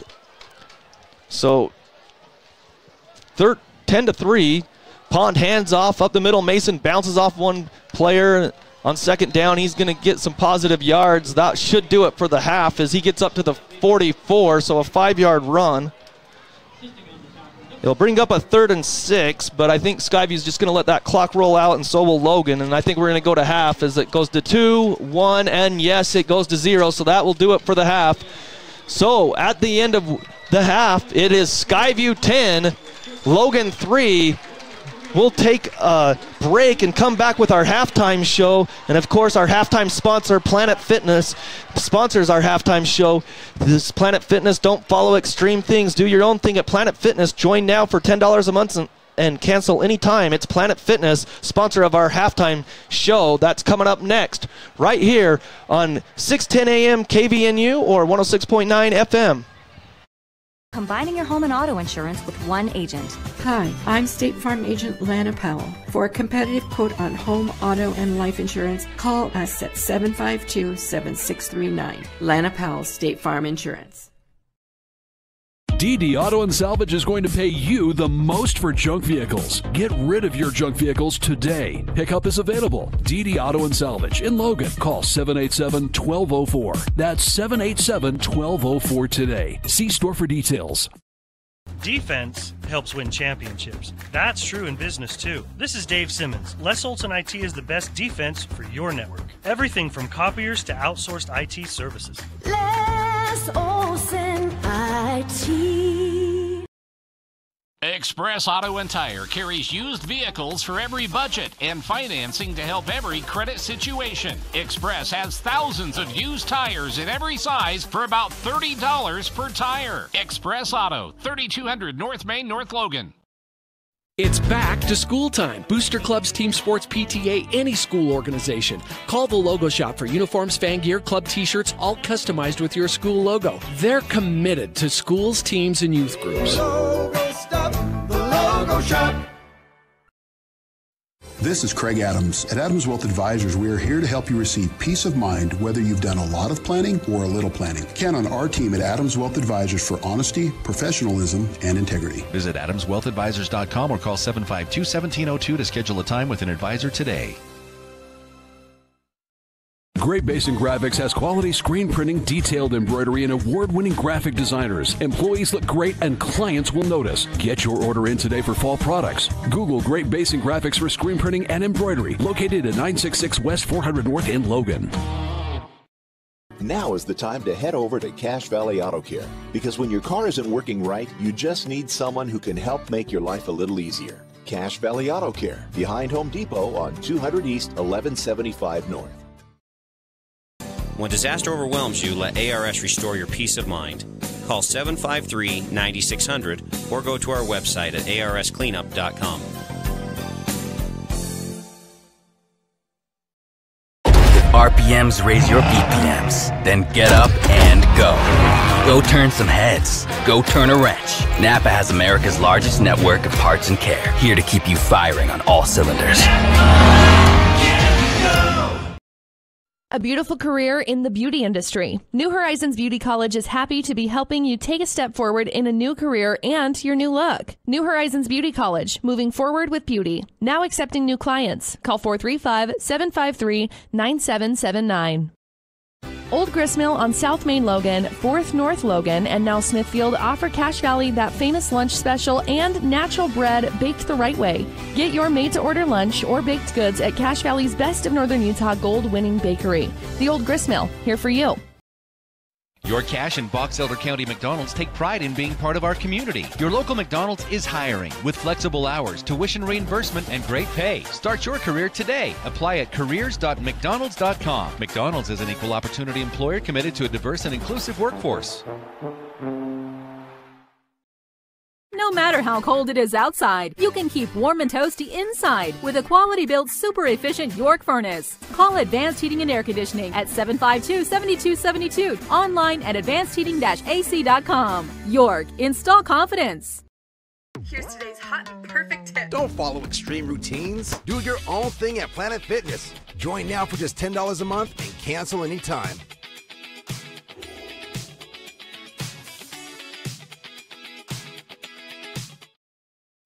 We are Poblanos, the only place where you will find real Mexican food. Yeah, that homemade style. We are located in 780 Main Street in Smithfield. Come and check us out. And we want to help our students out, so just bring your school ID and we'll hook it up with the food. Yeah, like tacos $1 or quesadilla combos. Only at Poblanos. Preston Watts Collision and Glass has been your #1 resource for collision repair and auto glass. We specialize in windshield repairs, competitive prices, and free rock chip repairs for life. Call Preston Watts Collision and Glass at 563-3215. We do it right. Combining your home and auto insurance with one agent. Hi, I'm State Farm Agent Lana Powell. For a competitive quote on home, auto, and life insurance, call us at 752-7639. Lana Powell, State Farm Insurance. DD Auto and Salvage is going to pay you the most for junk vehicles. Get rid of your junk vehicles today. Pickup is available. DD Auto and Salvage in Logan. Call 787-1204. That's 787-1204 today. See store for details. Defense helps win championships. That's true in business too. This is Dave Simmons. Les Olson IT is the best defense for your network. Everything from copiers to outsourced IT services. Les Olson IT. Welcome back to Skyview High School. It is halftime here in Smithfield.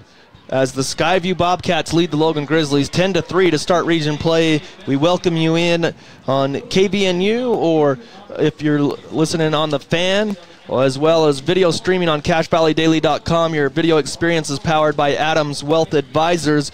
Again, our halftime sponsor is Planet Fitness. Join the judgment-free zone at Planet Fitness. Join now for $10 a month and cancel anytime. They bring you these stats, and also we're going to go through a recap of the first half. Logan got the ball to start things off. They started at their own 43 as Skyview started with an onside kick that Logan recovered easily, and from there, from their own 43, they had a 7-yard rush by Pond. They just did a quarterback sneak, and the offensive line just pushed the Bobcats back 7 yards. Then a couple of big rushes by the Grizzlies got them in striking distance, but then a 1-yard rush by Mason, and then a 1-yard loss, then no gain. And so on fourth down, Lopez kicks a 23-yard field goal, and Grizzlies strike first 3-0 with 7:25 in the first quarter. Then the Skyview Bobcats got going themselves at their own 21-yard line, and on the first play of the game, they get a 36-yard rush by Brevin Egbert, and it looked like Skyview was going to do some damage easily against the Grizzlies, but then on the second down, or the next play, no gain for Egbert. Skyview got a holding penalty. There was a 16-yard pass play to Ferguson from Thatcher. Then a 9-yard rush by Ferguson in the Wildcat. Took the direct snap for a first down. Skyview had a couple more first downs. Passes to Williams, a couple more Wildcat plays to Ferguson. Skyview got a 1-yard rush to Egbert, then a 2-yard rush, touchdown rush by Ferguson. Gave the Bobcats the 7-3 lead with 1:20 left in the first quarter. Logan, the next possession that they had, they started at their own 23, a 3-yard rush, an incomplete pass, and then a 6-yard loss. And so that ended the first quarter, and then at the start of the second quarter, they punted back to Skyview. Skyview had the momentum, but the Grizzlies stood tall after a 17-yard pass to Ferguson from Thatcher. Then Skyview got a 4-yard run by Egbert, and then it was a 5-yard loss. Thatcher fumbled the snap, then an incomplete pass, and Skyview punted back to Logan. Logan couldn't do anything with it on their next possession and punted it away. Skyview started at their own 23-yard line with 6:57 left. They got a 17-yard rush by Egbert in this drive and a 13-yard reception to Ferguson. And Skyview, a couple of incompletions, no gain on a run as Logan's defense stayed stout. Even though Skyview drove down, got inside the red zone, they settled as they had a 34-yard field goal attempt from the right hash, and it was good by De Quadros with 1:07 left in the half, and they led 10-3 at that point. And then Logan, with no timeouts, just ended with a couple of handoffs, and they just ended the first half. And that's where we're at now as Skyview leads 10-3 over the Logan Grizzlies here at homecoming of the Skyview Bobcats. Region opener versus the Logan Grizzlies. John Newbold, Rex Davis, Ryan Lawrenson here with you, and it's been a great first half, guys. The Bobcats do lead 10-3, but you just kind of think that the Grizzlies are still in the ball game, not just because of the score, Ryan, but it just feels like the way that their defense is playing, they're stopping the run. They're not giving up big chunk plays passing, and they have been susceptible to giving that up during the season. So Logan's got to feel good at where they're at right now. Yeah, absolute classic defense being played by both ends, but especially the Logan Grizzlies, lots of standouts, specifically number 54, Crew Kennington. He's had some very key stops on the Skyview offense, specifically one huge tackle towards, I think, about the middle of the second quarter on Skyview running back Brevin Egbert. Yeah. So again, here at halftime, some extra long halftime as they put 2 people into the Skyview Hall of Fame, and now I believe it's a Skyview student down there singing. But Rex, you've got some stats that we can get to right now and talk about those stats. The stats brought to you by Cache Valley Auto Care for regular car maintenance like oil changes and tire rotation to cars that won't start. We all want someone we can trust to work on our vehicle. It's Cache Valley Auto Care bringing you stats on our Planet Fitness halftime show. Yeah, so 4 stats. You're going to have to forgive me if you're a Logan fan. They were a little quick with their tempo, so I was struggling. But we'll start things on the Skyview Bobcats side. I got Carson Thatcher down 10 of 15 passing for 80 yards. Rushing the ball, Brevin Egbert has 7 carries for 60 yards. Ferguson has 5 carries, 23 yards, the only touchdown of the game. Brighton Williams on a fly sweep had a carry that went nowhere. Ferguson also has 4 catches for 47 yards. Brighton Williams, 3 catches, 17 yards. He also has 3 drops, though. We got 15, Garrett Zamel, 1 for 6. We got 14, which is Ballard. He has got 1 for 5. Brevin Egbert, 1 for 5. That is your first half stats. Oh, we got Cam Carling as well as number 4, Jackson Bradley, with 2, each have a tackle for a loss. And Calebe de Quadros hit that 34-yard field goal. That gives you the 10 points for the Skyview side. On the Logan side of the ball, unless I missed something at that very fast, high tempo, I've only got the state leading passer, Keaton Pond. I have him 1 completion for 6 yards. That pass went to number 7, Andrew Thornley. Outside of that, they have really tried to establish the run. Titan Mason, the running back, they've given him the ball 14 times. He has got 53 yards on 14 carries. Number 35, Ethan Bracken, has 1 carry for 2 yards. And then Keaton Pond has 3 positive carries for 15 yards. And that is your, and they also had the field goal, which was made by Lopez Morales, the senior kicker. That accounts for their only 3 points for the Logan Grizzlies. So, again, it's 10-3 here at halftime as the Skyview Bobcats, they are announcing the royalty for the homecoming dance. And I'm not catching names. I think I see Kendrick Terrell that plays basketball, Carter Davis for the Bobcats out there.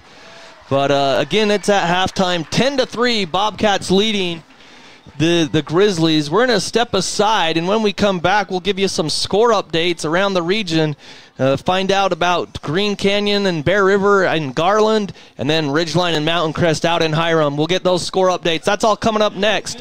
Thanks for listening to Skyview and Logan football right here on KVNU and The Fan. Express Auto and Tire carries used vehicles for every budget and financing to help every credit situation. Express has thousands of used tires in every size for about $30 per tire. Express Auto, 3200 North Main, North Logan. It's back to school time. Booster Clubs, Team Sports, PTA, any school organization. Call the Logo Shop for uniforms, fan gear, club t-shirts, all customized with your school logo. They're committed to schools, teams, and youth groups. Logo Stop, the Logo Shop. This is Craig Adams. At Adams Wealth Advisors, we are here to help you receive peace of mind whether you've done a lot of planning or a little planning. Count on our team at Adams Wealth Advisors for honesty, professionalism, and integrity. Visit adamswealthadvisors.com or call 752-1702 to schedule a time with an advisor today. Great Basin Graphics has quality screen printing, detailed embroidery, and award-winning graphic designers. Employees look great and clients will notice. Get your order in today for fall products. Google Great Basin Graphics for screen printing and embroidery. Located at 966 West 400 North in Logan. Now is the time to head over to Cache Valley Auto Care. Because when your car isn't working right, you just need someone who can help make your life a little easier. Cache Valley Auto Care, behind Home Depot on 200 East, 1175 North. When disaster overwhelms you, let ARS restore your peace of mind. Call 753-9600 or go to our website at arscleanup.com. If RPMs raise your BPMs, then get up and go. Go turn some heads. Go turn a wrench. Napa has America's largest network of parts and care, here to keep you firing on all cylinders. A beautiful career in the beauty industry. New Horizons Beauty College is happy to be helping you take a step forward in a new career and your new look. New Horizons Beauty College, moving forward with beauty. Now accepting new clients. Call 435-753-9779. Old Gristmill on South Main Logan, 4th North Logan, and now Smithfield offer Cache Valley that famous lunch special and natural bread baked the right way. Get your made-to-order lunch or baked goods at Cache Valley's Best of Northern Utah gold-winning bakery. The Old Gristmill, here for you. Your Cache and Box Elder County McDonald's take pride in being part of our community. Your local McDonald's is hiring with flexible hours, tuition reimbursement, and great pay. Start your career today. Apply at careers.mcdonalds.com. McDonald's is an equal opportunity employer committed to a diverse and inclusive workforce. No matter how cold it is outside, you can keep warm and toasty inside with a quality-built, super-efficient York furnace. Call Advanced Heating and Air Conditioning at 752-7272. Online at advancedheating-ac.com. York, install confidence. Here's today's hot and perfect tip. Don't follow extreme routines. Do your own thing at Planet Fitness. Join now for just $10 a month and cancel anytime.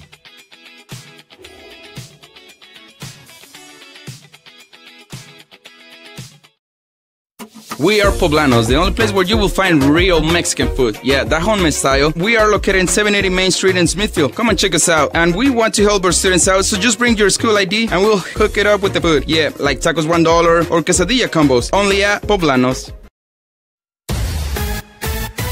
Preston Watts Collision and Glass has been your #1 resource for collision repair and auto glass. We specialize in windshield repairs, competitive prices, and free rock chip repairs for life. Call Preston Watts Collision and Glass at 563-3215. We do it right. Combining your home and auto insurance with one agent. Hi, I'm State Farm Agent Lana Powell. For a competitive quote on home, auto, and life insurance, call us at 752-7639. Lana Powell, State Farm Insurance. Welcome back to Smithfield as the Skyview Bobcats lead here at the half. 10-3 here at halftime as the fireworks are going off above the field here off to the north. Probably over there by the baseball and softball diamonds. But Skyview leading 10-3 here on KVNU and also on the Fan. John Newbold, Rex Davis, Ryan Lawrenson here with you in the booth. But other scores going on around the valley. Again, our halftime show sponsored by Planet Fitness. These scores brought to you by Advanced Heating and AC and Advanced Fireplace and Stove. At Advanced Heating and Air Conditioning, you can schedule your service call on their website, advancedheating-ac.com. They bring you these scores at the half. It is 3-0 out in Hiram in that rivalry game. Ridgeline 3, Mountain Crest nothing at the half. And also in Garland, Green Canyon looking for their first win of the season. They lead 14-7 over Bear River at halftime. And here it's 10-3 Skyview over the Grizzlies. As both teams are back out onto the field, again, our sponsor of our uniform check, it's the Logo Shop. They sponsor our uniforms, and of course, the Skyview Bobcats are on a blackout for homecoming. They've got the black jerseys, black pants with the blue trim and blue numerals, and the Grizzlies in their maroon and gold. They got maroon pants with the maroon numbers on the white jerseys and maroon helmets with that gold trim down the pants, and the Grizzly like slash or paw, whatever you call it, or claws across their helmet this season. Yeah, they moved away from that traditional L logo that we're so accustomed to seeing. Again, we want to thank our sponsors, Great Basin Graphics. They're the sponsor of our Made You Look Play. Google Great Basin Graphics for screen printing and embroidery. They bring you high school football on CacheValleyDaily.com, and also your video experience is powered by Adams Wealth Advisors. As we get ready for the second half, we look at both of these teams. One half to play, starting region play. For the Skyview Bobcats, following this game, they'll be on the road as the Bobcats will be at Ridgeline and then at Bear River. So next week, it will be Dave Simmons and Nick Zollinger on the broadcast for the Skyview game. And then a week from that game, Skyview will be at Bear River. Me and Rex will be back on the air for that one. And then for the Logan Grizzlies, they are scheduled to be at home versus Bear River next week and their next 2 home games, it'll be Bear River at home and then Mountain Crest at home to start region play. But there's still one half to be played here in Smithfield. And a close game, too, John. I think if you're the Grizzlies, I think you want to start opening things up a little bit more. Put the ball in your quarterback's hands. Have Keaton Pond start airing it out a little bit. I have him down for 1 pass attempt. I'm sure I missed one when things were going kind of chaotic for us, but, I mean, I think Logan's got to start passing the ball. The run is just not working right now for them. Yeah, on the other side of the ball for Skyview, they've absolutely locked in on those keys of the game that were shared by Coach Howell before the game. They are running and they are stopping the run on defense. They also are. I'd expect they're going to double down on turning those drives into points. They've scored on, I believe, 2 of their 3 drives, if that's correct. And just touching back on Logan, rushing the ball, they're not really establishing it. I love the commitment. I love that they're trying to stick with it, and I like the physical play they're playing. But I'd really like to see Pond air it out a little more. So the Skyview Bobcats are back to receive this kickoff to start the second half because they kicked off to start the game, and they started with an onside kick to kind of catch Logan off guard, but it didn't catch him off guard. So Logan will be kicking to the south. They'll be going left to right. Logan kicking the ball to the south. Skyview will be receiving, going right to left on your radio dial. There's the whistle, and we are about underway here in the second half. Skyview leading 10-3. There's the kickoff. It's a low line drive. It will be returnable at the 2. I believe it's Williams. Back to the 10, the 15, the 20. Big hole to the 30. Still on his feet. And he's taken down across the 30 to the 32 as there was a huge hole on that left side for the special teams of the Bobcats. That's got to be a big confidence booster for Brighton Williams to start the half with a huge return like that. 30-plus yards on the return, getting positive yardage to start ahead of the 20, 25-yard line for the Bobcats. Yeah, he's one of those players, if you can get the ball in his hands, he's going to do something electric. So they're going to mark it at the 33, so from the 33-yard line, 1st and 10 Bobcats. They lead 10-3. Thatcher to start things off with Egbert in the backfield. Thatcher takes it. He's going to fake the handoff, throw outside to Ferguson, gets a block up the field to the 40 and stretches forward to the 41. His big frame gets across the 41, or did they say his knee was down at the 40? So about a 7-yard pass play, I believe, 7 yards to Ferguson. 2nd down and 3. Yeah, Ferguson really proving his worth tonight for the Skyview Bobcats against this Grizzlies defense. So 2nd and 3, 3 receivers to the right side. Ball is at their own 40, and a false start by the Bobcats as one of the linemen just leaned back as the Grizzlies jumped, and then he just rocked backwards, so it'll be a false start. Brings up 2nd and 8. Well, if you're Skyview, that's definitely not what you want to do. You have a nice play on 1st down, and then you line up for your 2nd down and basically negate everything you earned. So 2nd down and 8 for the Bobcats. Ball is placed back at their 35-yard line now.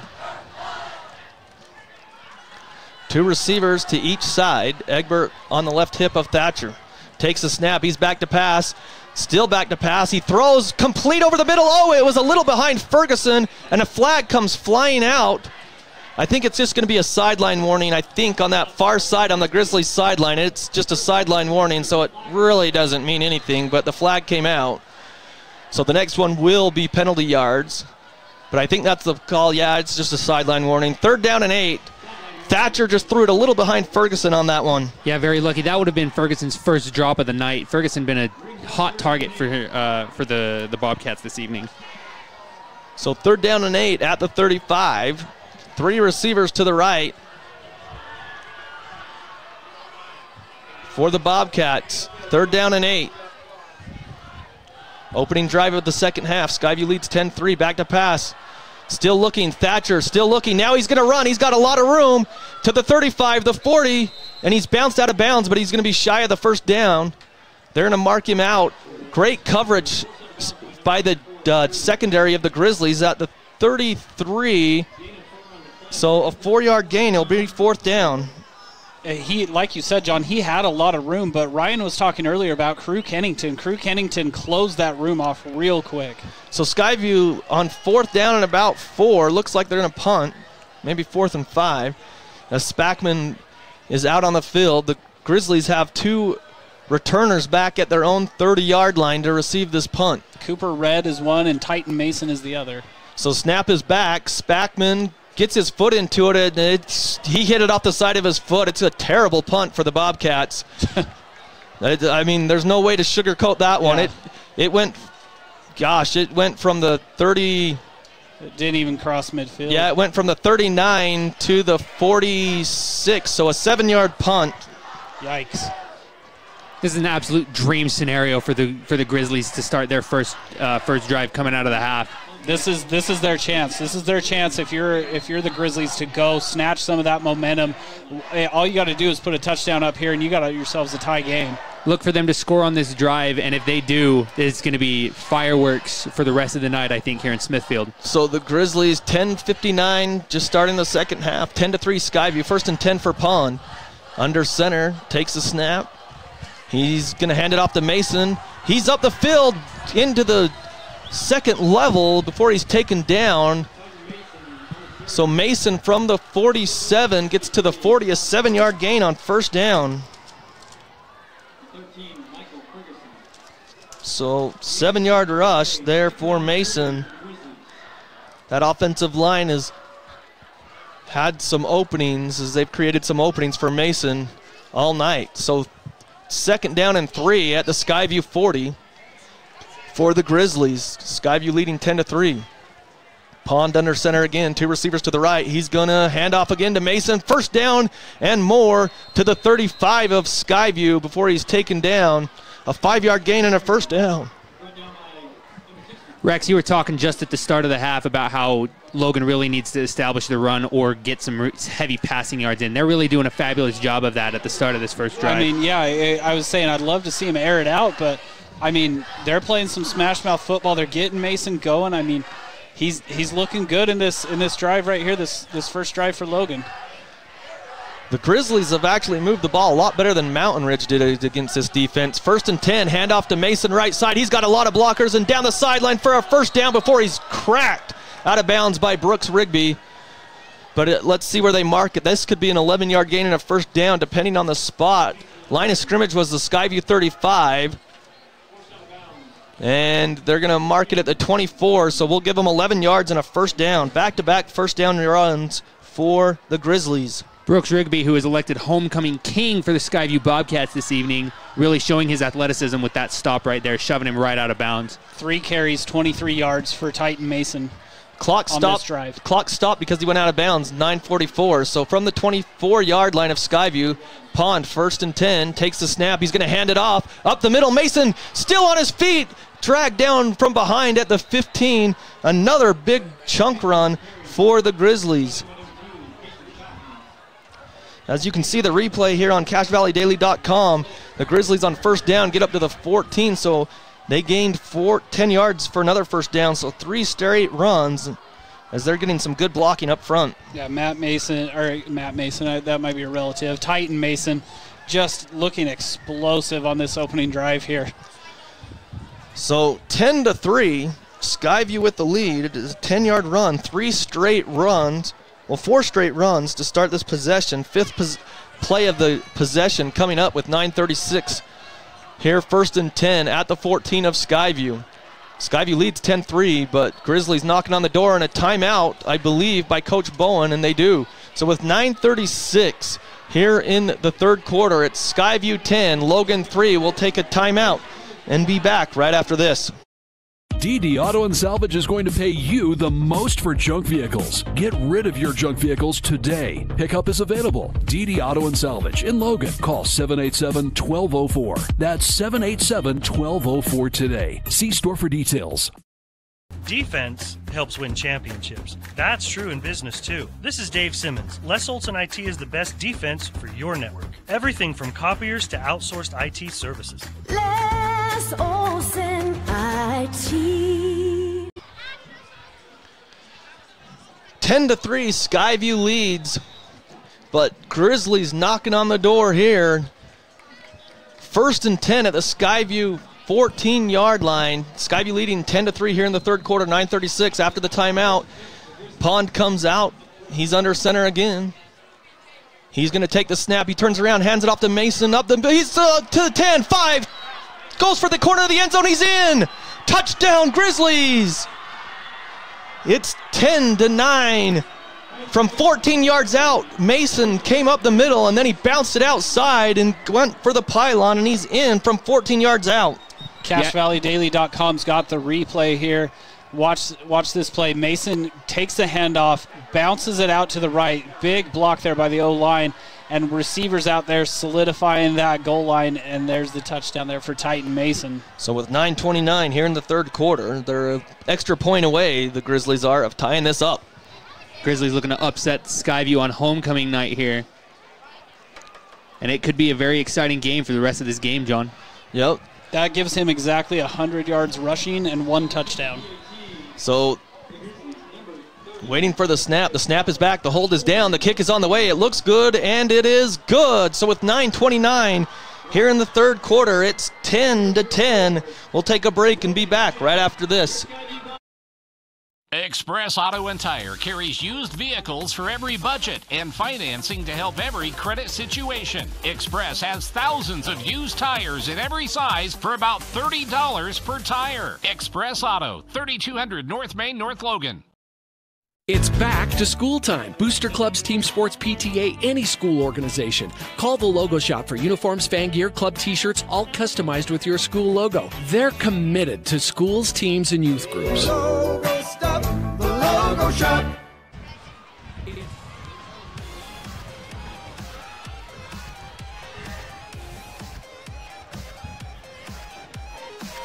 Welcome back to Skyview High School, 10-10.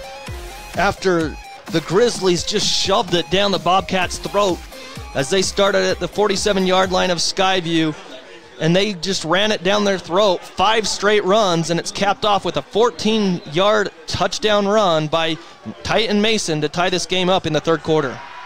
And here come the Bobcats for a touchback on that kickoff by the Logan Grizzlies. That'll start at the 20-yard line. So the Bobcats, can they answer? They had the ball to start the second half, and they had to punt it away. It was a punt that it only traveled 7 yards. Kason Spackman's been a really good weapon as a punter, but, man, it shows you just how valuable a good punt is, too. A 7-yard punt isn't going to do it. Yeah, giving the Grizzlies the option to start in Skyview territory is definitely bad news. So the Grizzlies have some momentum on their side now. The Bobcats need to get it back. 10-10, third quarter, 9:29, lots of time to play. Ferguson on the direct snap's going to take it, doesn't get a block, and he maybe stretches for a yard to the 21. We'll see where they mark him down. Man, I got to give another shout out to number 54, Crew Kennington. Ramsey Vickers comes in motion on that play to set a crackback block, and Crew Kennington wasn't having any of it. He put Vickers on his backside. He's sure making a case for himself to be the McDonald's player of the game for Logan tonight. No gain there, so 2 receivers to each side, 2nd and 10. Thatcher, hard count, nobody moves, so now he looks to the sideline. Clock runs under 9 minutes here in the third. Tied at 10. Thatcher on 2nd and 10, back to pass. He throws, it's complete to Williams. Trying to make a move, he does to the outside. Get to the 30-yard line before he runs out of bounds, and a late hit on Logan. Wow, that's a very undisciplined play there as Williams was running for the sideline, so he gains it from the 20 to the 32, a 12-yard pass play to Williams, and then tack on 15 more. Yeah, Brighton Williams looking like a different football player coming out of the half this time. Huge kickoff return, and then that pass play, that was absolutely huge for him. So we think it's a late hit. It is. Personal foul, late hit. It looked like it was out of bounds. So 15 more yards. I mean, the Grizzlies don't want to give anything to give the Bobcats crowd and team momentum as the ball goes up to the 46 now of Skyview, 1st and 10. So Thatcher in shotgun. Again, Logan, this time they move, but they don't come across on that hard count. 8:43 in the third, 10-10. Now Thatcher goes up to the line, backs up. Takes it, he's going to hand off there to Porter, and Porter goes nowhere as he is cracked in the backfield. That's not Porter, actually, it's 32. Boston Hall, I think. Yeah, Boston Hall. So it's going to be a loss from the 46-yard line back to the 42, so a 4-yard loss. Bad read there by Carson Thatcher on that option play. I think he should have kept that. He'd have had a lot of room to run. So 2nd and 14 for the Bobcats as they're at their 42 now. 2 receivers to each side for Thatcher. Clock running at 8:07 here in the third quarter, tied at 10. Skyview's going right to left on your radio dial towards the north. Thatcher moves the running back on his left hip. Back judge starts to count for a delay game. Gets the snap off. Thatcher back to pass. Still looking. Now he rolls out to the right side. He's going to let it fly. He's got a man there. Oh, nearly picked off by the Grizzlies at the 35-yard line. I don't know what Thatcher... And there's a penalty marker that the referee just dropped in the backfield, usually in the where holding is, but we'll see what the penalty marker is. And that's a spot foul. That's clear back there. If that's a spot foul, it is. Holy cow. Holding on Skyview. This one is a spot foul. The line of scrimmage is the 42-yard line. The Grizzlies are going to decline it, though. Because otherwise, that penalty marker is at the 34-yard line. That's 8 yards in the backfield. I guess where Skyview's behind the chains already so much, you decline it and take the down rather than the yardage. Yep. That would have been a huge penalty. It would have been 2nd and forever. Instead, it's 3rd and 14 for the Bobcats at their own 42. Tie game, 7:46, third quarter. Region 11 starter for both teams. Thatcher in shotgun, takes the snap. He's back to pass. He's got time. He throws. It is complete to Ferguson at the 50. He goes forward for the first down. Wow. What a big play.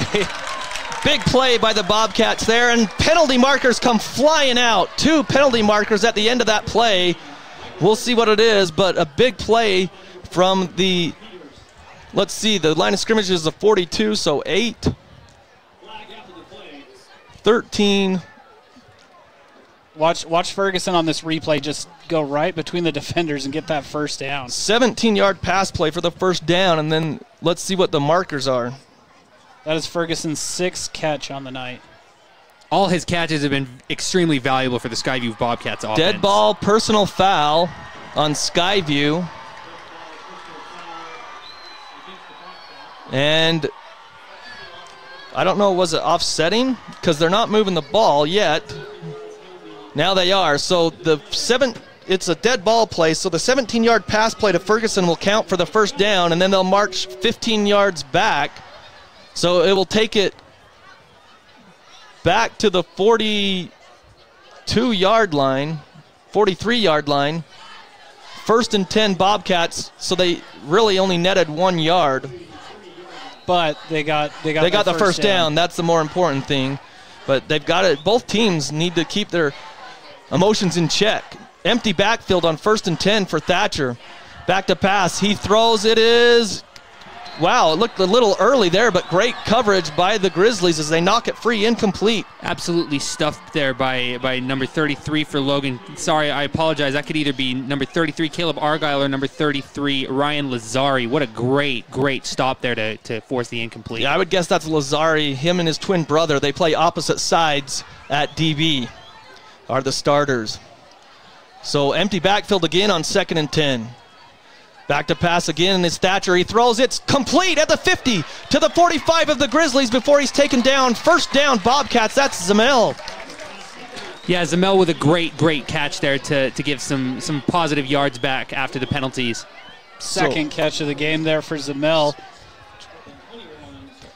15 yards for the first down, and Skyview hurries it up. Thatcher hurries up, hands off Egbert on the left side. He runs upfield before he's bumped out of bounds on 1st and 10. Now that was a great read there by Carson Thatcher. Absolute perfect time to give that ball to Egbert, and really close to the first down, if not another 10 yards. 8 yards on that run to Egbert, and now they hurry up to the line again. Ball is at the 34-yard line of Logan. 2nd down and 2 for the Bobcats. In shotgun is Thatcher. Takes the snap, handoff to Egbert, left side. He's got a hole. He breaks a tackle to the 20, the 15, spins around, 10, 5. Touchdown, Skyview! From 34 yards out. Egbert has his longest run of the night. All right, CashValleyDaily.com. Here you go. Here's the replay. Watch Carson Thatcher run this option to Egbert with just perfection here. He's going to take the snap. Look at the DN. The DN collapses, but he still gives it off, and then Egbert just goes, and watch this nice spin move to get out of the tackle here. There it is, and find his way to pay dirt. There was a penalty marker. Sorry, guys. It looks like there's a penalty marker on the play. I don't know. We all missed that. So with 7:20, let's see if the touchdown stands. If it's a holding penalty or a block in the back, it's coming back. Man, we all Or is it on the that. sideline? Let's see. It could be a sideline warning on the Skyview. We'll wait and see. It looks like the touchdown's going to stand, I'm guessing. Yeah, DeQuadros is staying out there. Yep, sideline warning, so each team has one. He just pointed the wrong direction. It's a touchdown. It was on Skyview. He pointed towards Logan. But the touchdown of 34 yards for Egbert, his longest of the night, as that was on his own. He broke a couple tackles in there, the spin move and everything. DeQuadros for the extra point with 7:20 here in the third quarter. Snap is back, hold is down, kick is on the way. Ooh, it looks like he missed it from our angle, and he did. He just pushed it right. That could come into play, as it's only a 16-10 ball game here in the third quarter. We'll take a break and be back right after this. It's back to school time. Booster Clubs, team sports, PTA, any school organization. Call the Logo Shop for uniforms, fan gear, club t-shirts, all customized with your school logo. They're committed to schools, teams, and youth groups. Logo stuff, the Logo Shop. This is Craig Adams. At Adams Wealth Advisors, we are here to help you receive peace of mind whether you've done a lot of planning or a little planning. Count on our team at Adams Wealth Advisors for honesty, professionalism, and integrity. Visit AdamsWealthAdvisors.com or call 752-1702 to schedule a time with an advisor today.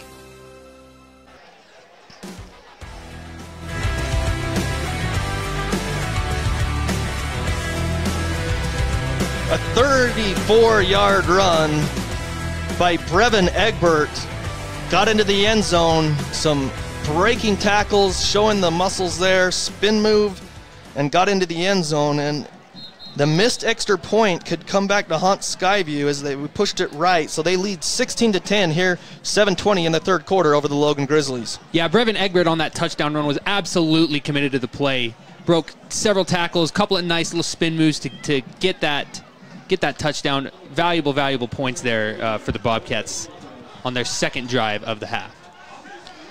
So the Bobcats will be able to kick off from the Logan side of the field here. So there was, it must have been unsportsmanlike or something on the Grizzlies. So they kick off from their side. They're going to pooch it up there. And it's fumbled at the one. Ooh. But they said it crossed the plane, so it'll be a touchback. Yeah. That's a lucky break for the Grizzlies That there. really is. Really lucky break. Well, 7:18 on the clock. That's 2 seconds rolled off. Technically, it shouldn't have, but it's high school, so 7:18 here in the third quarter. 16-10, Skyview leads. And it looked like the Grizzlies had all the momentum in the world, and then Skyview from their own 20, 9-play drive, capped it off with a 34-yard touchdown rush by Brevin Egbert. They get the lead back, 16-10. So 1st and 10 for Pond and the Grizzlies. They hand it off, and there's a stoppage of play. Whistles blow. Yeah, number 4, Jackson Bradley, really looked a little... Well, it's going to be timeout Skyview. So Skyview uses a timeout. We'll keep it here.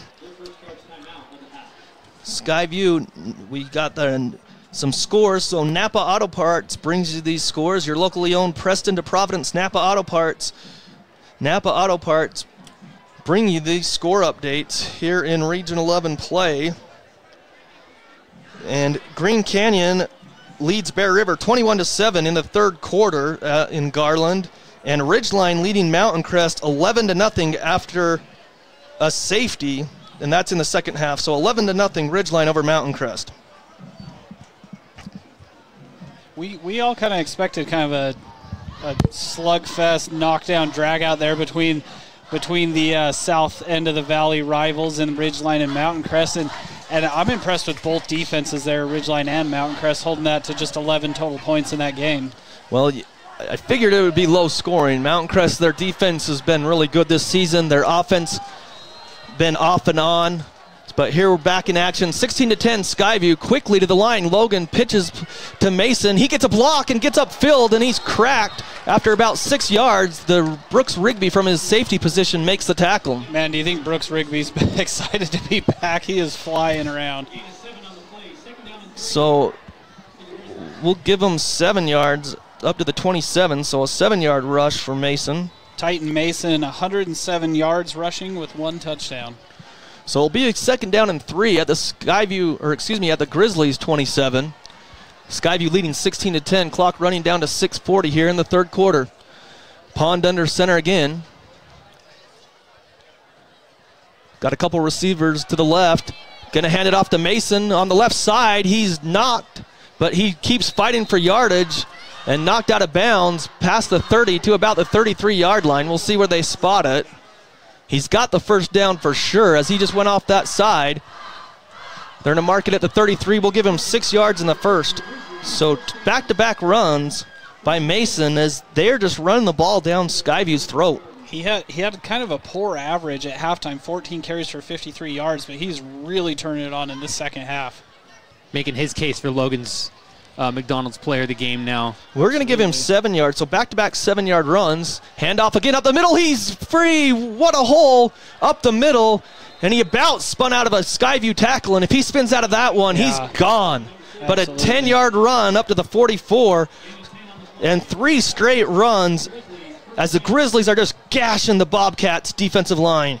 Credit to that defender for the Bobcats for really holding on to Mason there to prevent that large hole from opening wide up. So the Grizzlies, they faced some triple option teams the last 3 weeks, and now they're rushing the ball. Just a quarterback keeper by Pond. That offensive line keeps pushing forward. Looks like a rugby scrum, and finally the whistles are blown. Nobody went to the turf. It was just a big rugby scrum there. We'll just see where they mark it. You couldn't see the ball, or you couldn't see Pond. You couldn't see anyone. Just a mass of humanity down there. They give him 3 yards. A quick little tempo there. That offensive line is firing off for Logan right now. Number 53, Tolose Tupoau, right there in the middle, just kind of anchoring that. He anchors the O-line, he anchors the D-line, and they're firing off. So ball is at the 47-yard line, their own 47, 16-10 Skyview, 5:28 on the clock. 3rd quarter. Back to pass. Pond throws over the middle, complete to Thornley. He breaks free for a second. 1st down to the Skyview 45. As they get, let's see, from the 47. So about 8 yards for the 1st on that pass play. That's a really nice play call, too, because it's run to the point where we don't even expect pass, and then they throw one across the middle there to Thornley. I don't think that could have come at a more perfect time for Logan. 6th play of the drive that started at their own 20. Pond under center, 1st and 10 at the Skyview 45. He's going to go back. He hands off to Mason, and he runs past the Skyview defenders, stiff arms someone at the 40 and gets out of bounds. Skyview had 2 defenders in there. If that's a play-action pass, then Pond is sent to the turf, but instead he handed it off to Mason, and he got the yardage. Man, Titan Mason is just a workhorse. 9-yard on that one. Yeah, the Skyview defense now after that pass looking really rattled. Not exactly sure what to expect anymore. You were talking about getting it into the air, and they've done that now. 2nd down and 1 at the 36. Going to turn around, hand off to Mason. Skyview's there. They meet him at the line of scrimmage and push him back. It should be 3rd and short. I don't think there's a gain on that one. That's Titan Mason's 10th carry of the 2nd half. By far his shortest one of the night, where he got stood up there. After that, it would be a 5-yarder. So it brings up 3rd and 1. Ball is at the 36 of Skyview. This is a big 3rd down and 1. Skyview leads 16-10, 4:19 on the clock in the 3rd quarter. Big play for the Grizzlies to get this 1st down. Can they do it at the 36-yard line? They hurry up to the line. Pond, easy 1st down. Skyview's not even lined up. Skyview's got to be better than that. They were still lining up, and Logan just pushed it easily from the 36-yard line up to the 31, a 5-yard gain. Yeah, like you said, John, I mean, Skyview was so out of sorts. They're still looking to the sideline for a play. They turn their heads, and Logan's running their quarterback keeper. Yeah, easily 5 yards there for Pond in the first down, up to the 31-yard line of Skyview. Pond under center again. And he fumbles the snap. He goes back, picks it up, hands it off to Mason, and he's tripped up as he came through the line of scrimmage off the right side. I think it was Kason Spackman that caught his foot. That fumbled snap's got to be a huge break for the Skyview defense. So a couple yards there. It'll bring up 2nd and 8. Just to get him some type of breather and just to throw a play off balance a little bit. Take a little after all the big run plays, just take a little air out of the tires here. 7:18 is when the third quarter clock started on this drive at their own 20. 10th play of the drive coming up for the Grizzlies. Pond, 2nd and 8. Hard count. Hand off to Mason up the middle. He's got the first down and more. Oh, he's right by the first down. I thought he had more than that. So it was 2nd and 8. I think he's got the 8 yards he needed. First down as he went right up the middle. Huge hole up the middle. I thought he had a lot more. Hurries up, Pond, 1st and 10, hands it off to Mason. He bounces it outside. Skyview pushes him out of bounds. So on first down, as they hurried up to the line of scrimmage was the 21. Carling stood him up and pushed him out of bounds. Let's see where they mark it. Well, they mark it up at the 20. So no gain. So it was actually at the 20, not the 21. So it'll bring up, oh, they gave him a yard. Okay, that's what so from the 21 to the 20, 2nd and 9, 12th play of the drive coming up at the 20-yard line. Ball on the right hash, going to the south end zone, left to right. Pond sends a man in motion under center.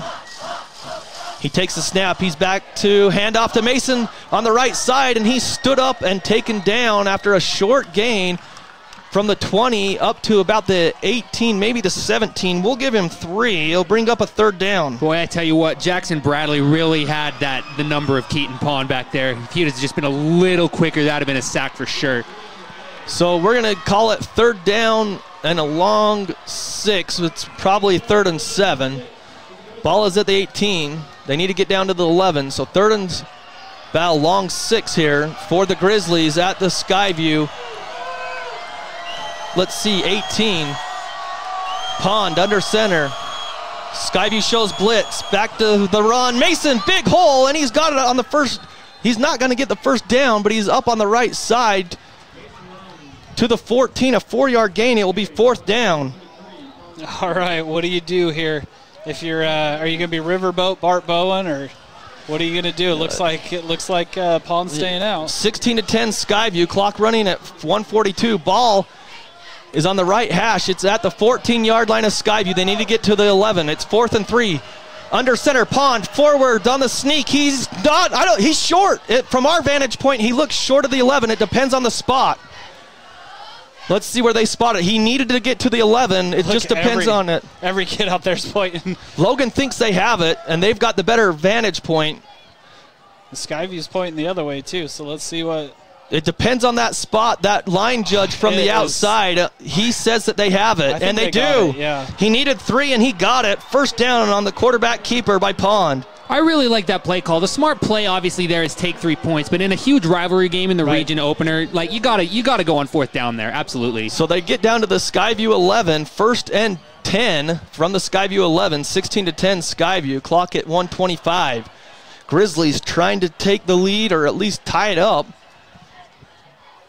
Pond under center takes it on 1st and 10. Hand off to Mason, and he stood up at the 10 and taken down by a whole host of Skyview Bobcats. He'll gain 1. Yeah, the whole pack of Bobcats was just absolutely there to swallow Titan Mason up right there. He's just such a workhorse. I'm blown away by the workload that they are giving Titan Mason. Just carry after carry after carry, and he is answering the call. 16-10 Skyview leads. Clock under a minute, down to 50 seconds. 2nd and 9 from the 10-yard line. Pond under center again. I formation, handoff to Mason, the deep back, and he's taken down at the 9. A gain of 1 again, bring up 3rd down and 8. I think that was number 72, Satili Palmer. For the Bobcats on the tackle.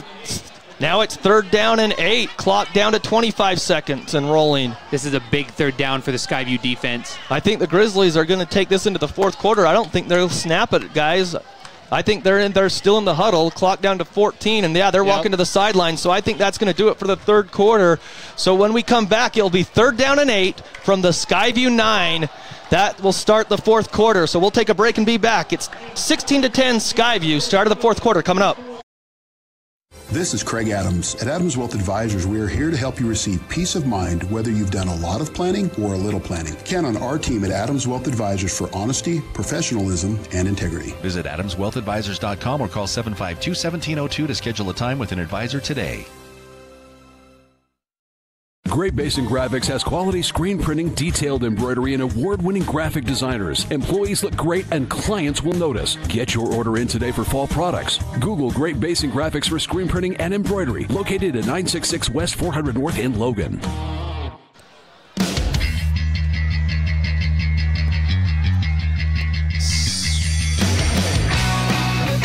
End of the third quarter, it's 16-10 Skyview.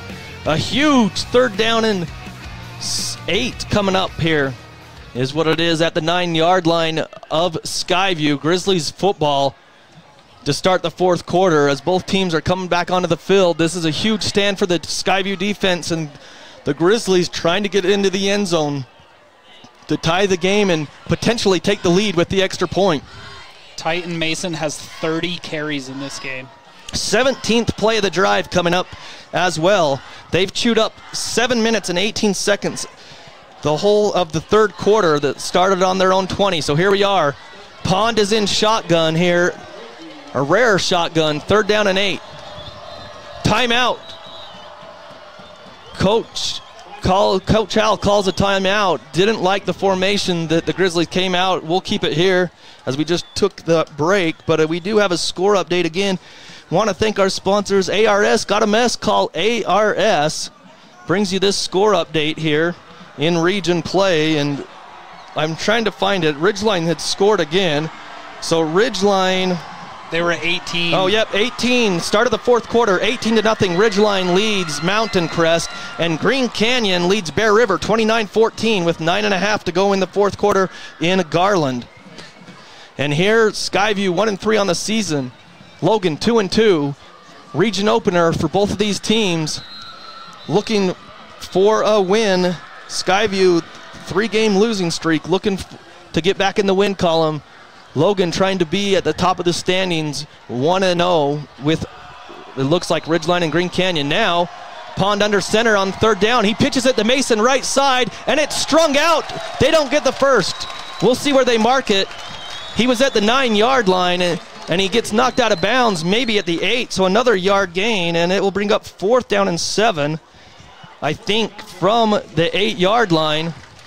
We'll see if they go for it or they're going to get Lopez out there for the three points, as this will be about a 24-yard field goal attempt as they put it down at the 14. So Lopez from 24 yards out. Snap is down. Kick is on the way. It is good. Yes, it is from 24 yards out. And so Skyview holds. It's 16-13. Skyview, 11:51 left in the game. We'll take a break and be back right after this. Now is the time to head over to Cache Valley Auto Care, because when your car isn't working right, you just need someone who can help make your life a little easier. Cache Valley Auto Care, behind Home Depot on 200 East, 1175 North. When disaster overwhelms you, let ARS restore your peace of mind. Call 753-9600 or go to our website at arscleanup.com.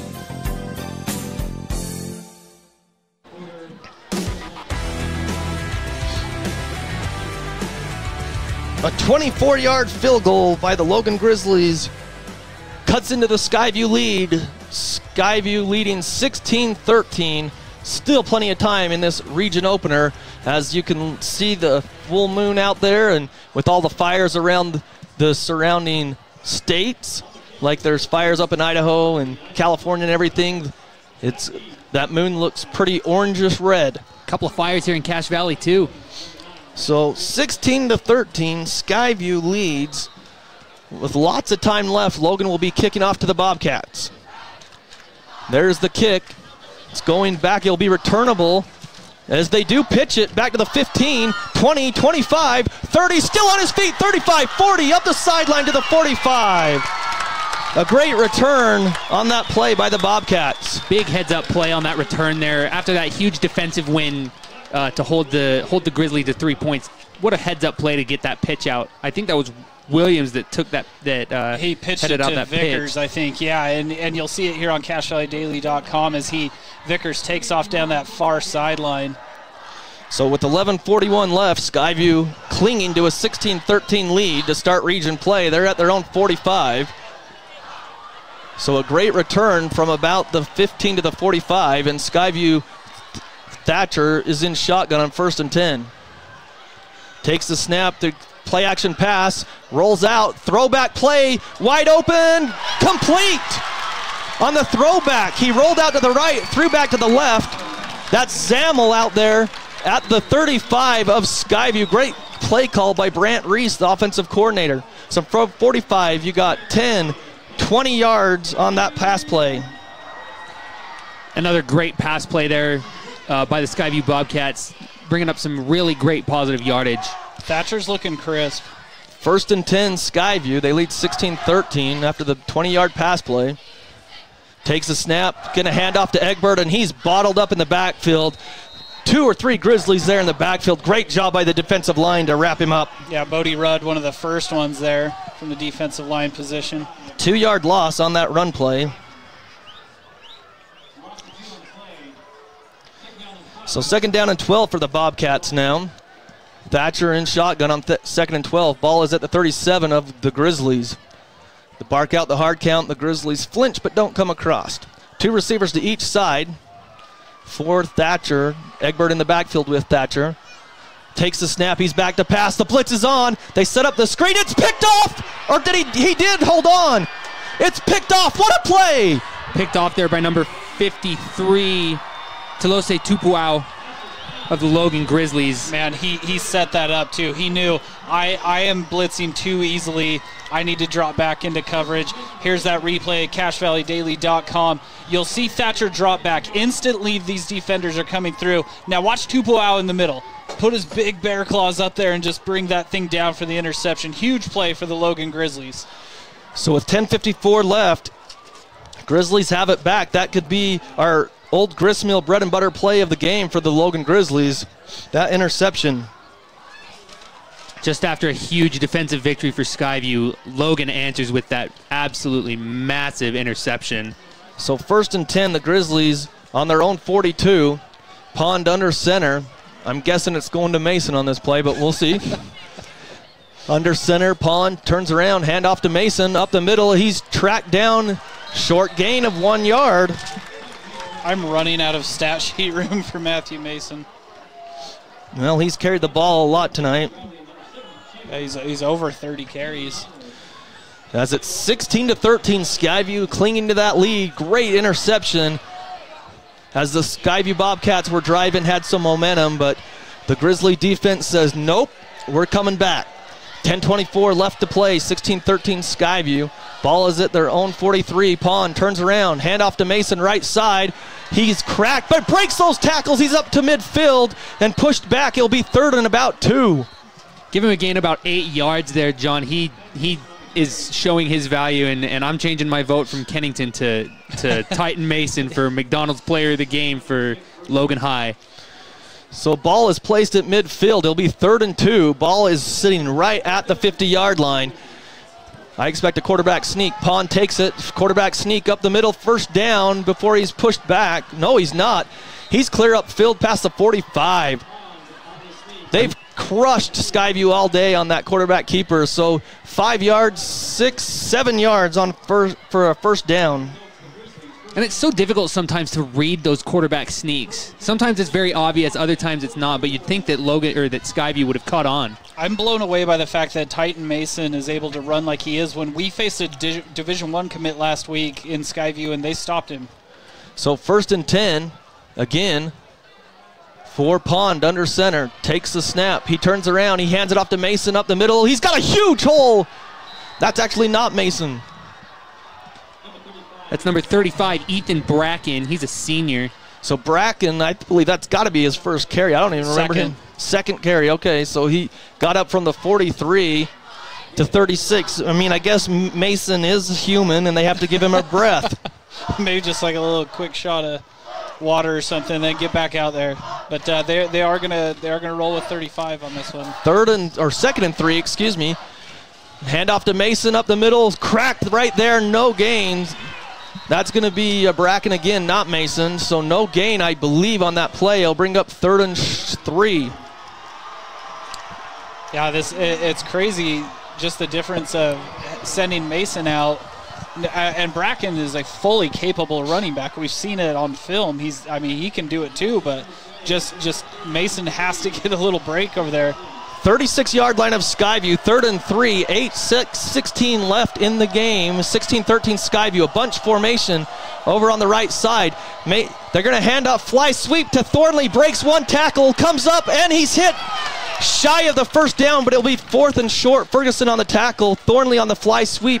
It's going to be 4th and 1. Skyview's got to be real disciplined here. Line up on the ball, expect a quarterback keeper, because chances are it's coming.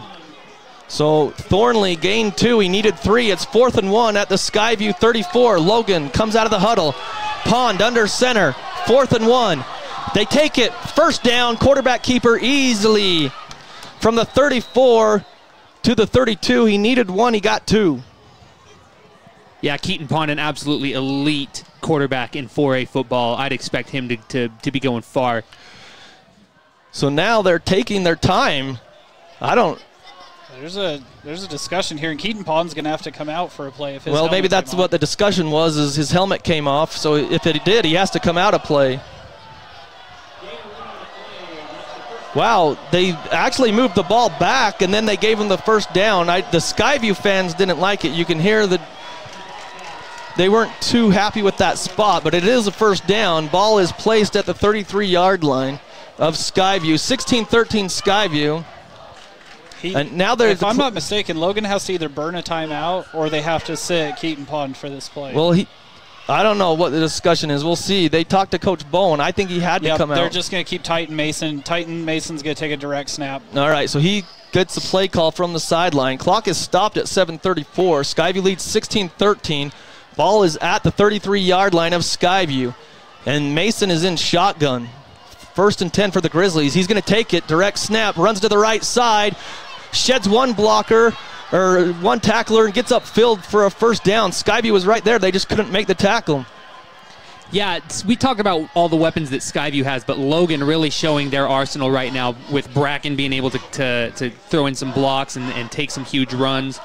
Titan Mason obviously with some huge runs this half alone. 8-yard rush on that one. We really need to give a shout out too to Kai Lang. He's been playing fullback the entire game.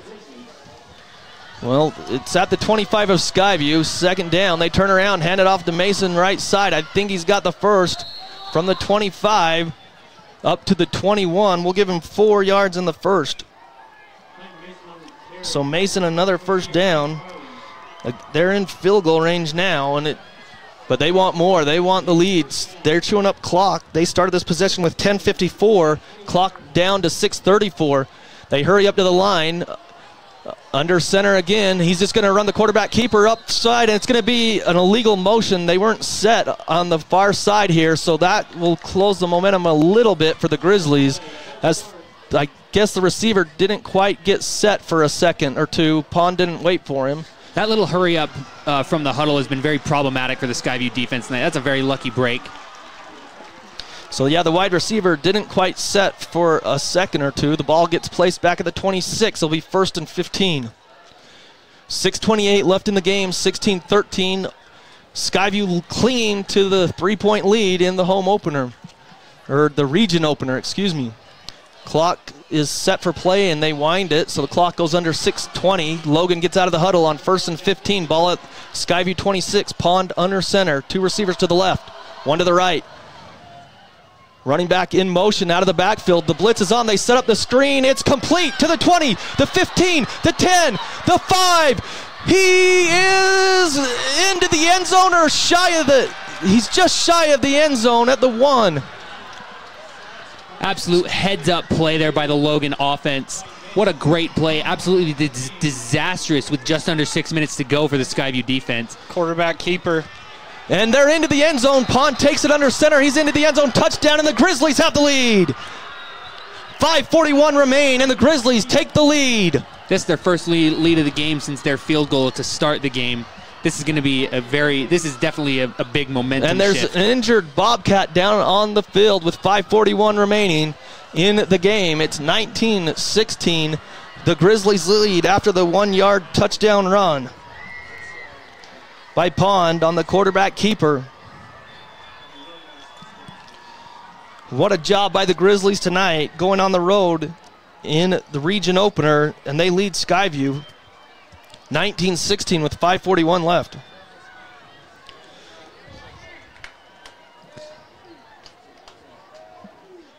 Still no read on who that injured Bobcat is down there near the end zone after the quarterback keeper.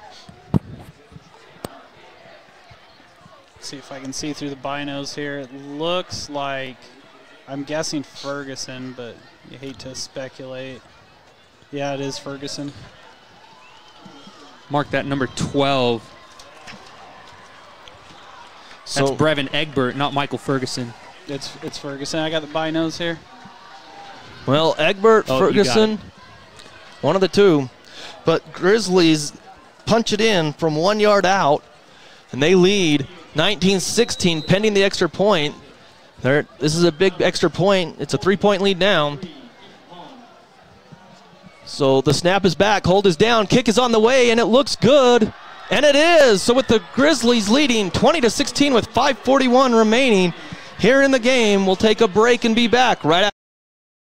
When disaster overwhelms you, let ARS restore your peace of mind. Call 753-9600 or go to our website at arscleanup.com.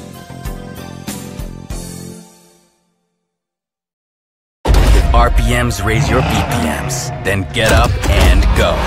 Go turn some heads. Go turn a wrench. Napa has America's largest network of parts and care, here to keep you firing on all cylinders.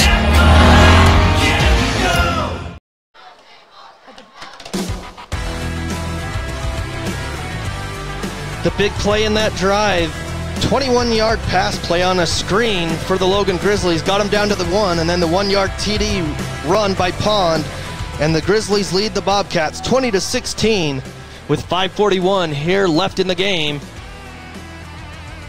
The Grizzlies are just giving the Bobcats a big dose of Mason and Pond rushing the ball, and that's been the difference, is the Grizzlies winning in the trenches tonight over the Bobcats.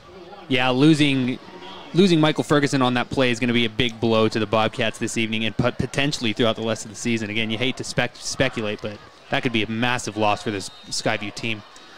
So the Grizzlies will be kicking off. Skyview had a good return last time, but threw an interception. This one is a low-line driver that bounces at the 5. Skyview picks it up. They're up to the 10, the 15, the 20, still on his feet. 25, he's returning it. 35, 40, 45, and he's tackled near midfield. What a return as bodies go flying at the end there. Yeah, what a return. Big return there by number 9, Ramsey Vickers, for the Bobcats. Just weaving his way through, gets up near midfield, so another good return for the Bobcats, but last time they had it here, they turned it over with the interception. Ball is at their own 48 with 5:29 left in the game. Logan leads 20-16 over the Bobcats. Thatcher has it, 2 receivers to each side, 1st and 10. He looks to the sideline. He tried to get him on a hard count. Nobody moved. So now Thatcher goes to the line, calls out the play. 2 receivers to each side. Running back in the backfield with Thatcher. Thatcher takes a snap. He's back to pass. He's got time. He throws. It is incomplete. Too far out there for the intended receiver. Incomplete. He'll bring up 2nd down. Looked like that defender from Logan was just a little handsy, but not enough to cause any kind of major interference there. So 2nd down and 10. 5:25 left. 2nd down and 10 at their own 48. 3 receivers to the left, 1 to the right now. Thatcher in shotgun again. Now he looks to the sideline. He's getting desperate with that hard count. He really wants to pull him off sides. Egbert there in the backfield with Thatcher as the back judge starts to count for delay of game. Gets the snap off, got time, still, he throws at the last second, incomplete, trying to hit a crossing pattern, just too much. He's lucky he got that away as he was hit as he threw that ball, incomplete, brings up 3rd and 10. Yeah, David Ott on the pass defense there for Logan. That was a great play for him to break that pass up. Yeah, Ramsey Vickers, he was there, but Thatcher had a lot of pressure. He was unable to throw that thing with any real accuracy just because of the pressure that defensive front created for Logan. So 3rd and 10, Bobcats after a great return, 5:20 left to play. They trail 20-16. 2 receivers to each side for the Bobcats. Back to passes, Thatcher again. Brevin picks up the blitz early, throw incomplete, broken up. Great defense there by the Grizzlies. Number 1, that's Lazari. Yeah, really great defense there by Alan Lazari of the Grizzlies. And it brings up 4th and 10. Now, if you're the Bobcats, the way that the Grizzlies have been running the ball, like they've chewed up a lot of clock. I don't know if you can punt it away to them. Well, and that's why I'm not in love with the 3 pass plays there. They completely abandoned the run. It was just 2 carries ago. Brevin Egbert broke off a 34-yarder. So they abandoned it there. I get the sense of urgency and everything, but there's still a ton of football to be played here. You got enough time to punt it. You just got to go have their defense go do their job. So at the 48, their own 48, 4th and 10 Skyview. Grizzlies send 2 back. Spackman standing at his own 32. His last punt wasn't a very good one. It was only 7 yards. Snap is back. He's got it, and he gets his boot into it, a high one. Fair catch. And made at the 14-yard line. Had to catch it over his shoulder. Yeah, so Cooper, that's where the Grizzlies will start with 5:08. That was dangerous there. Cooper Red calls for the fair catch, and that ball just floated just a little bit. And you can tell Logan is pumped right now. They are real confident to have this 20-16 lead. Well, the Grizzlies, they've lost 8 straight games to the Bobcats in this series, so that's why they're a little pumped up. They 5:08 away from snapping that 8-game losing streak to the Bobcats. They're at their own 14, 1st and 10, and now the official is calling a... He's going to tie his shoe. the big lineman couldn't get down to tie his shoe, so the ref calls his own timeout, and he's tying it for him. So crystal ball, John, give me your wildest guess on what this next play is going to be. Well, Pond under center, handoff to Mason. But, you know, the way Pond's running it on those quarterback keepers, that's gotten them 5 or 6 yards too if they just do that. And like they say, if it ain't broke, don't fix it. Well, they've controlled the trenches for sure. 1st and 10, turn around, handoff to Mason. He makes a cutback, and the linebacker there for Skyview to bring him down. Remember, though, Skyview is down to 2 timeouts. They used one earlier, so the clock will run under 5 minutes. A short gain of 2. It'll bring up 2nd and 8. Yeah, this Logan Grizzlies team and the fans, they're just absolutely eating this 4-point lead up right now. 20-16 Grizzlies lead. Clock down to 4:43. Opener for both teams. Skyview will be on the road at Ridgeline. Logan will be at home against Bear River next week in week 2 of region play. So Pond, 2nd and 8. Waiting for the back judge to count before he goes under center. He goes under center now. He's going to turn around, hand it off to Mason. Skyview there to make the tackle on Mason. Gets across the 15 to the 16. Another short gain. Oh, it's Ethan Bracken, not Mason, excuse me. So a yard gain there. It'll be 3rd and 7. Well, this is why you punt it.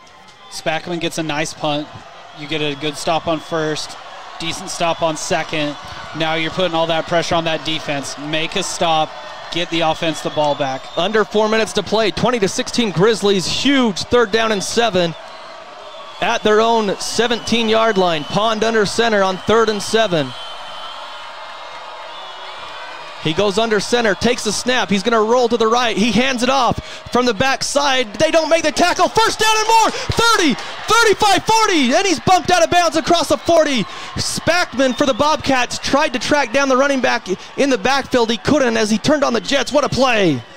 Yeah, Bracken coming into this game was the leader. Now clearly the leader is Titan Mason, but Bracken showing why he exactly was the specific target in those first 4 weeks for the run.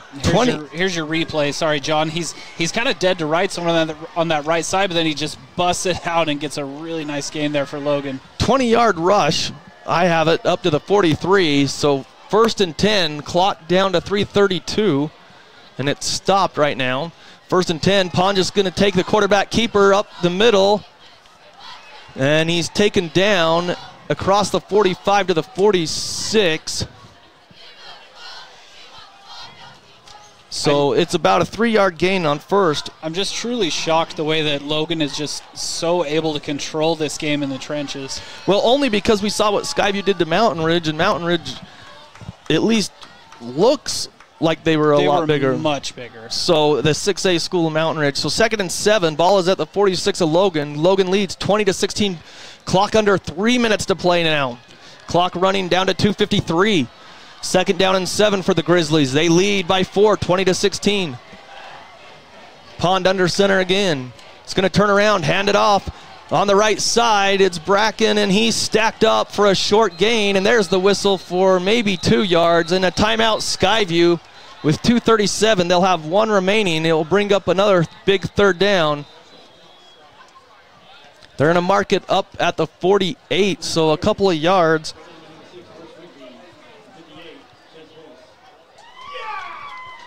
So it'll bring up 3rd down and about 6. They need to get to the Skyview 47. Coach Howell calls the timeout. If you're Skyview, you got to stop them here with only 1 more timeout, I would assume, the way that the Grizzlies have controlled the clock in the second half. Huge down. 3rd down here. What is it? 4 to go. Sorry, I'm having a hard time reading. Yeah, call that 4 yards. 4 yards to go. Yeah, man, you got to stop. You got to stop them. This Logan Grizzly O-line is just blowing you off the ball. If you're Skyview, you're a little scared. You're a little hesitant to send the house here, but you're telling the front boys, hey, go win this battle right now. Well, you look for the play-action pass, too, the way they've been running the ball. So Grizzlies huddle. They get up to the line quickly. Pond on 3rd and 6 takes a snap, pitch to the right side, and it's Bracken. And there's a holding penalty in the backfield, so it's coming back. They got near the 1st down marker, but I think it will be holding. Clock will stop with 2:30, and you're saying that was not Mason, or was Mason? Okay. Mason. It was Mason on the pitch plays. They hurried up to the line, but there's a flag out there. I thought it was in the place of holding, and the referee does call a hold. It's a spot foul, and Skyview's saying, yeah, push him back 10 yards. It's a spot foul, so it's right at the line of scrimmage. It will go back 10 yards. It's going to bring up 3rd and long. That's a huge penalty there. Absolutely a big break there. I really like the discipline that Skyview showed there and drawing out that holding penalty. That's a huge win for that defense right now. So the ball goes back to the 38-yard line of the Grizzlies. It's going to be 3rd and long. They need to get up to the 47. It's about 3rd. Let's see, 43. So it's 3rd and 15 for the Grizzlies. Clock stopped at 2:30. 20-16, Grizzlies lead. What do you drop on 3rd and 15? I think you just stick with the run. Yeah, just run the ball. But let's see what they do. Out of the huddle, Pond under center again. Couple receivers to the right. Oh, and a false start. It's a false start. The end on this left side jumped early. He flinched, and it'll be 5 more yards back. Yeah, I think that was Reed Olson, the tight end. And that is a big sophomore tight end too, but he was just a little eager to go do some run blocking. Give the credit to the crowd on that false start for sure. So 1 second ran off the clock somehow. 2:29 left. 3rd and 20 now. Pond under center again. He's going to turn around, hand it off. Off the right side, Skyview buries him in the backfield for a loss. So it'll be 4th and long. Clock running. Skyview will have 1 timeout. 4th and about a mile there on that punt. There's going to be some really good field position for the Skyview Bobcats to run a nice 2-minute drill here. So the ball is at the 32-yard line of Logan as they went backwards, as there was a holding penalty, then a false start, and then a 1-yard loss on the run. 4th and long as they'll be punting to Skyview. Clock under 2 minutes, and it's rolling. 20-16, Logan leads. Ramsey Vickers was electric last time we saw him on the kick return. Let's see if he's able to do something in the punt return game here. Well, if you're Skyview, you don't want to run into the punter. 4th and long. Snap is back. Punt is on the way, and it's a good one. It gets away. It takes a Logan bounce to the 35, rolls down to the 30, to the 29, where it will be downed with 136. Skyview from their own 29 have a breath of life, but they haven't been going anywhere. And their star receiver, Ferguson, was injured earlier. We'll see if he's back out there. He is, John. He's back out on the field. Well, that's nice for the Bobcat fans, but with 1 timeout and 1:36 left, Logan leads 20-16. You need a touchdown, and the field goal doesn't help you, so if you're Skyview. So here we go from their own 29. A great finish here in Smithfield. If they get desperate, you might see a double pass, too. Thatcher just throwing it out. Thatcher in shotgun. 2 receivers to each side on first down. He's back to pass. Still looking. Throws. Complete to Ferguson, and he gets out of bounds near the 40. That's a great first play back for Ferguson. Absolutely showing his dominance on the field, wanting to really just prove to this Logan Grizzlies defense. So from the 30, there's an injured Logan Grizzly back at the 21-yard line, so the pass gets up to the 39. From the 30, a 9-yard pass play to Ferguson on first down. 7th catch on the night for Ferguson. See if we can get some other scores from other region games going on. John Russell is what I about said, but he's the one that sent us the score. He does the color commentating for the Green Canyon. Green Canyon defeats Bear River 43-14 to get their first victory on the season, as they hadn't scored in like 19 quarters or something like that, the Green Canyon Wolves, and they explode for 43 points to beat Bear River 43-14. Mountain Crest, the last score, I don't have a time, but Ridgeline 26, Mountain Crest 6. In that game, that could be a final as well, or late into the second half. Here, it's the Grizzlies 20, Skyview 16 with 1:30 left. Skyview with 1 timeout, 2nd and 1 at their own 39. What a game here to start region play here in Smithfield. Skyview's won the last 8. The Grizzlies trying to snap that streak. Ball is on the right hash on 2nd and 1. 2 receivers to each side for Thatcher.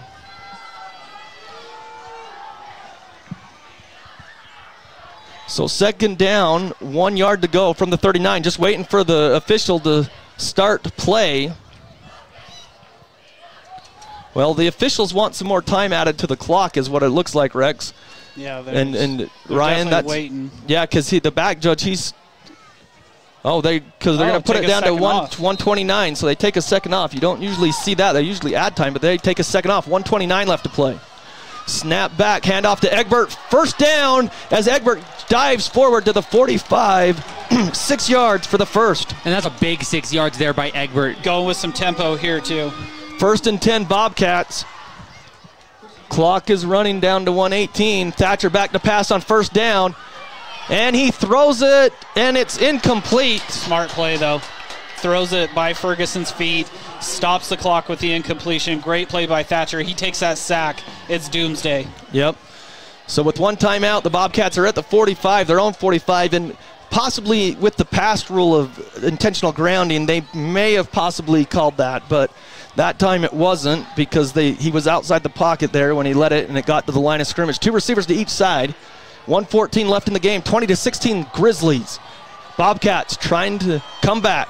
Thatcher back to pass. The blitz is on. They set up the screen. Incomplete. Incomplete. Very nearly intercepted there by number 2. Skyview Mason on defense there. They try to set up that screen, the middle screen to Egbert, and just a great defensive play, nearly an interception. Yeah, Thatcher just kind of airballs that one, and what a big play there by Titan Mason. 3rd down and 10 for the Bobcats. 1:10 on the clock. Grizzlies 20-16. They lead. 3rd and 10 Bobcats from their own 45. Thatcher back to pass. Still looking. He throws. Incomplete. Or is it picked? No, it's incomplete. The safety dove for it and almost had it. Thatcher tried to hit Ferguson on a crossing route. It's 4th down and 10, down to the last play of the game. One thing I was going to say, John, is you don't need to get all 10 on that 3rd down. This isn't a normal game situation. Down to 1 minute and 6 seconds left in the game. You could use 3rd and 4th to get that 10. But now you're down to 1 play, 4th and 10. If you don't get the first down, the Grizzlies will go to 1-0 in region play and 3-2 overall. This is it. 4th and 10 Bobcats. 1:06 left to play at their own 45. 2 receivers to each side for Thatcher. He's back to pass. The blitz is on. He's going to be flushed out. He throws complete. First down. And he takes that ball out of bounds to stop the clock. What a heads-up play with just under a minute to go. Wow, Thatcher gets 14 on the pass play. Brighton Williams was the receiver on that play. Now you take a big deep breath if you're Skyview. 57 seconds remaining. And he stopped the clock as he got out of bounds. 20-16 on 4th and 10. What a play by the Bobcats to keep this drive alive. As the blitz came right up the middle, Thatcher rolled out left, somehow found Williams down the sideline for the first. 1st and 10 Bobcats in Logan territory at the 43-yard line. Back to pass. Thatcher rolls out right. Heath lets it throw. He's got a man out there. Incomplete. Knocked down by the safety. What a play by the Logan Grizzlies. The no-fly zone for the Grizzlies there as he knocks it down. Yeah, and now he comes up lame. He's cramping out there, the safety that just made the play. So if you're watching on CashValleyDaily.com, check this replay out. Watch Cooper Red go up and high point this thing. This is a nice ball from Thatcher over the sideline to Ferguson. And Cooper Red goes up there and gets it. 52 seconds left. 2nd and 10 Bobcats. 3 receivers to the right. 1 to the left for Thatcher. He's going to roll out to that right side again. Now he's going to throw back left. He's got a man wide open. Complete. Do they call it complete?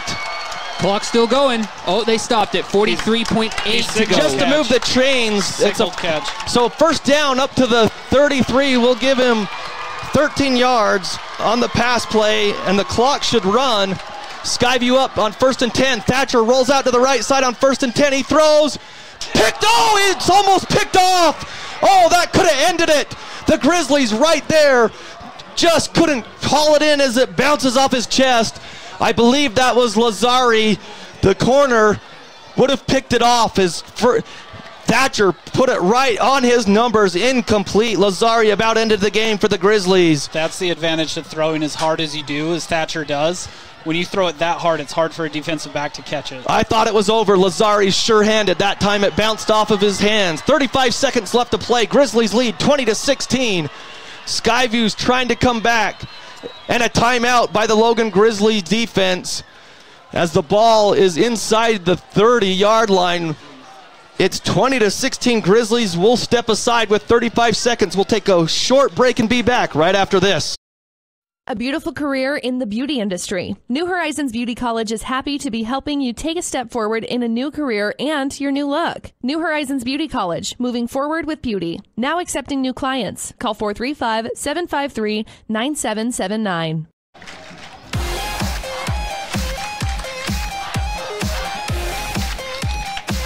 20-16, the Grizzlies clinging to a 4-point lead.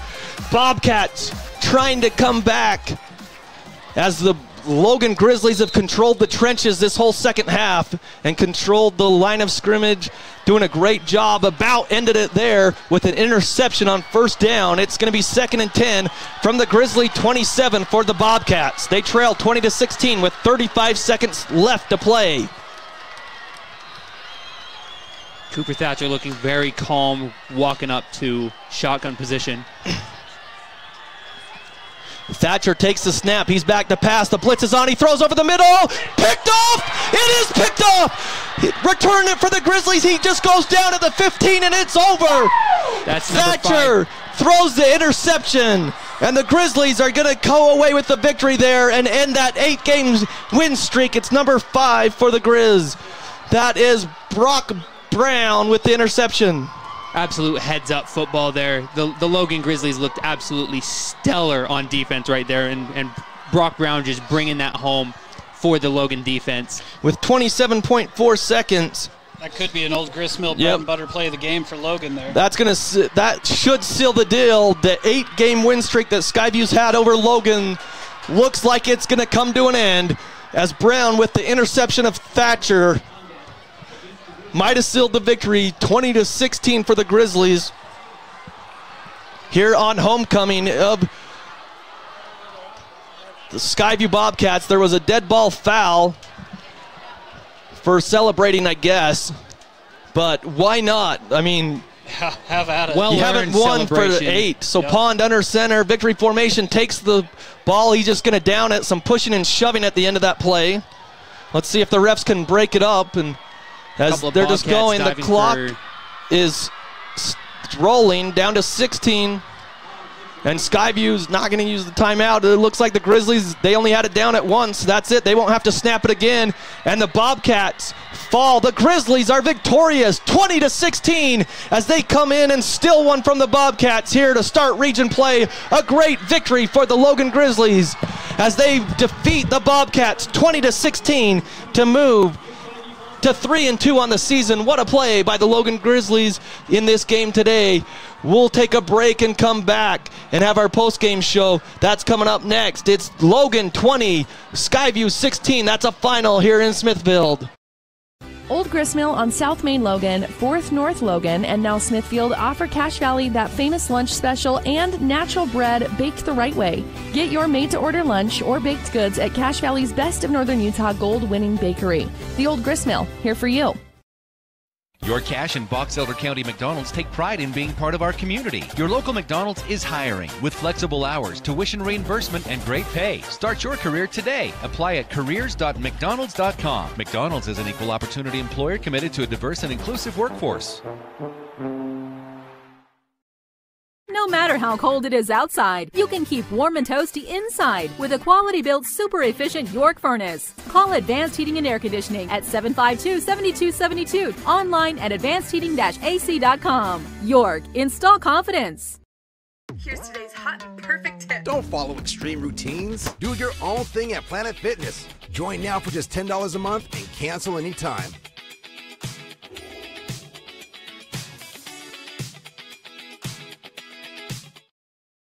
We are Poblanos, the only place where you will find real Mexican food. Yeah, that home style. We are located in 780 Main Street in Smithfield. Come and check us out. And we want to help our students out, so just bring your school ID and we'll hook it up with the food. Yeah, like tacos $1 or quesadilla combos. Only at Poblanos. Preston Watts Collision and Glass has been your #1 resource for collision repair and auto glass. We specialize in windshield repairs, competitive prices, and free rock chip repairs for life. Call Preston Watts Collision and Glass at 563-3215. We do it right. Combining your home and auto insurance with one agent. Hi, I'm State Farm Agent Lana Powell. For a competitive quote on home, auto, and life insurance, call us at 752-7639. Lana Powell, State Farm Insurance. DD Auto and Salvage is going to pay you the most for junk vehicles. Get rid of your junk vehicles today. Pickup is available. DD Auto and Salvage in Logan. Call 787-1204. That's 787-1204 today. See store for details.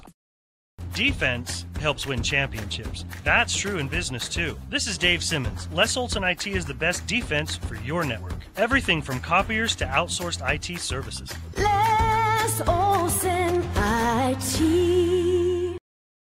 Express Auto and Tire carries used vehicles for every budget and financing to help every credit situation. Express has thousands of used tires in every size for about $30 per tire. Express Auto, 3200 North Main, North Logan. It's back to school time. Booster Clubs, team sports, PTA, any school organization. Call the Logo Shop for uniforms, fan gear, club t-shirts, all customized with your school logo. They're committed to schools, teams, and youth groups. Logo Stop, the Logo Shop. This is Craig Adams. At Adams Wealth Advisors, we are here to help you receive peace of mind whether you've done a lot of planning or a little planning. Count on our team at Adams Wealth Advisors for honesty, professionalism, and integrity. Visit adamswealthadvisors.com or call 752-1702 to schedule a time with an advisor today. Welcome back to Skyview High School. 20-16 the final. Logan over the Bobcats. We're joined here on the postgame show with Coach Howland. And Coach, you talked about it in the pregame with us about how you really liked their rushing game, and it just seemed like Logan had no problem rushing the ball tonight. Yeah, no, you're 100% right. They were better than we were up front. They did a much better job running the ball, and then defending the run on the other side. We did a poor job of making adjustments from a coaching perspective. I feel like we let our kids down a little bit. They just put formation into the boundary, and we have answers for it, but it didn't really work out the way we wanted it to. So we have to have more answers or better answers, and I didn't feel like we came up with that tonight. And every time there was a big play, they made it, and we didn't. Well, Coach, right now your guys they've lost some close games. What do you do as a coaching staff to try to get the morale back up? I don't know. Every year is different. We got to go back to the drawing board a little bit. We got to. Defensively, we got to fix some things, as well as we played last week. We played equally as poor this week. So for whatever reason, we've got to continue to get better. We still got a lot of football left to play. So we've got to pay more attention to detail. We got to do a better job preparing these guys. So yeah, I promise you, when we look at the film, there'll be a lot to look at, or a lot to fix. Well, offensively, you guys have kind of struggled the last few games, but you really got a little bit of mojo. Maybe not the momentum that you would like, but you guys got some things going back on offense a little bit more. Yeah, but at the same time, we don't get points for yards in between the 20s. We got to put the ball in the end zone. That's the only thing that matters, and they did it when they needed to, and we did not. Well, Coach, like you said, you're back to the drawing board. What do you guys do to refocus this team? You say it's different every year with new players, but what do you got to do to get back to the winning ways? We got to figure out a way to reach these guys so that we prepare, we practice to get better, and practice to succeed. And we've got to do a better job from a game planning perspective to make sure we're ready for wrinkles like we saw tonight. Well, Coach, we appreciate your time. We'll let you get with your team, and thanks for coming up and spending some time with us. Thank you. Appreciate it. All right. Again, the final score, Logan 20, the Bobcats 16 here on the Fan and KVNU.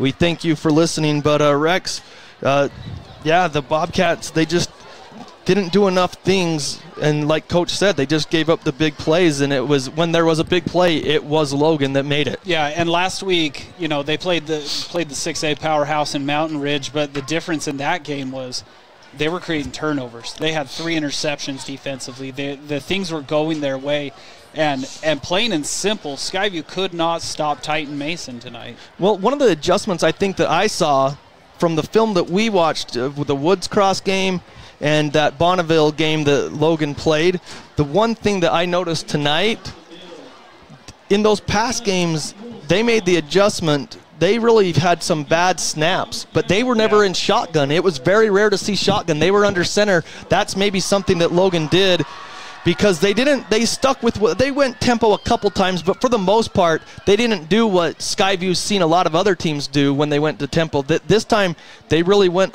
They were methodical. They chewed up a ton of clock on their drives, and they put it into the end zone. Yeah, and I think last week against Woods Cross, Logan looked a little out of sorts on their pass plays. I had Pond down for 4 pass attempts. I think 3 pass attempts is all I had him down for. So, clearly they saw what they wanted to do. They felt like they could run on the Bobcats tonight, and they sure came out and did it.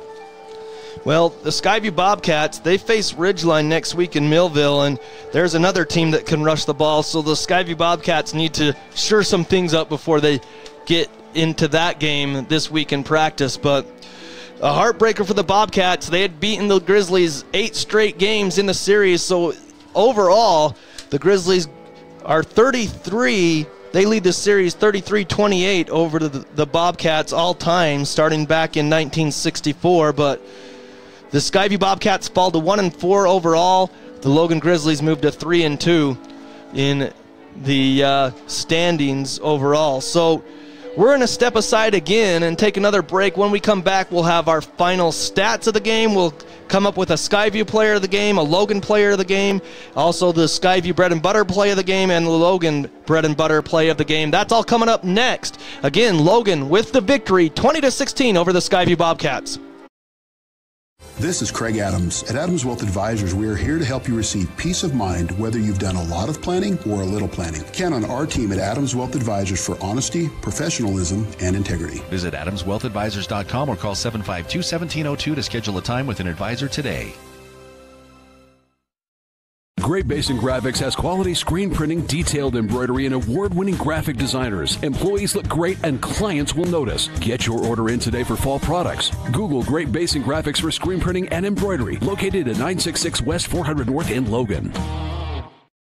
Now is the time to head over to Cache Valley Auto Care, because when your car isn't working right, you just need someone who can help make your life a little easier. Cache Valley Auto Care, behind Home Depot on 200 East, 1175 North. When disaster overwhelms you, let ARS restore your peace of mind. Call 753-9600 or go to our website at arscleanup.com.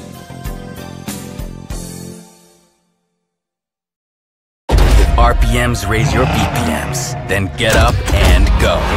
Go turn some heads. Go turn a wrench. Napa has America's largest network of parts and care, here to keep you firing on all cylinders.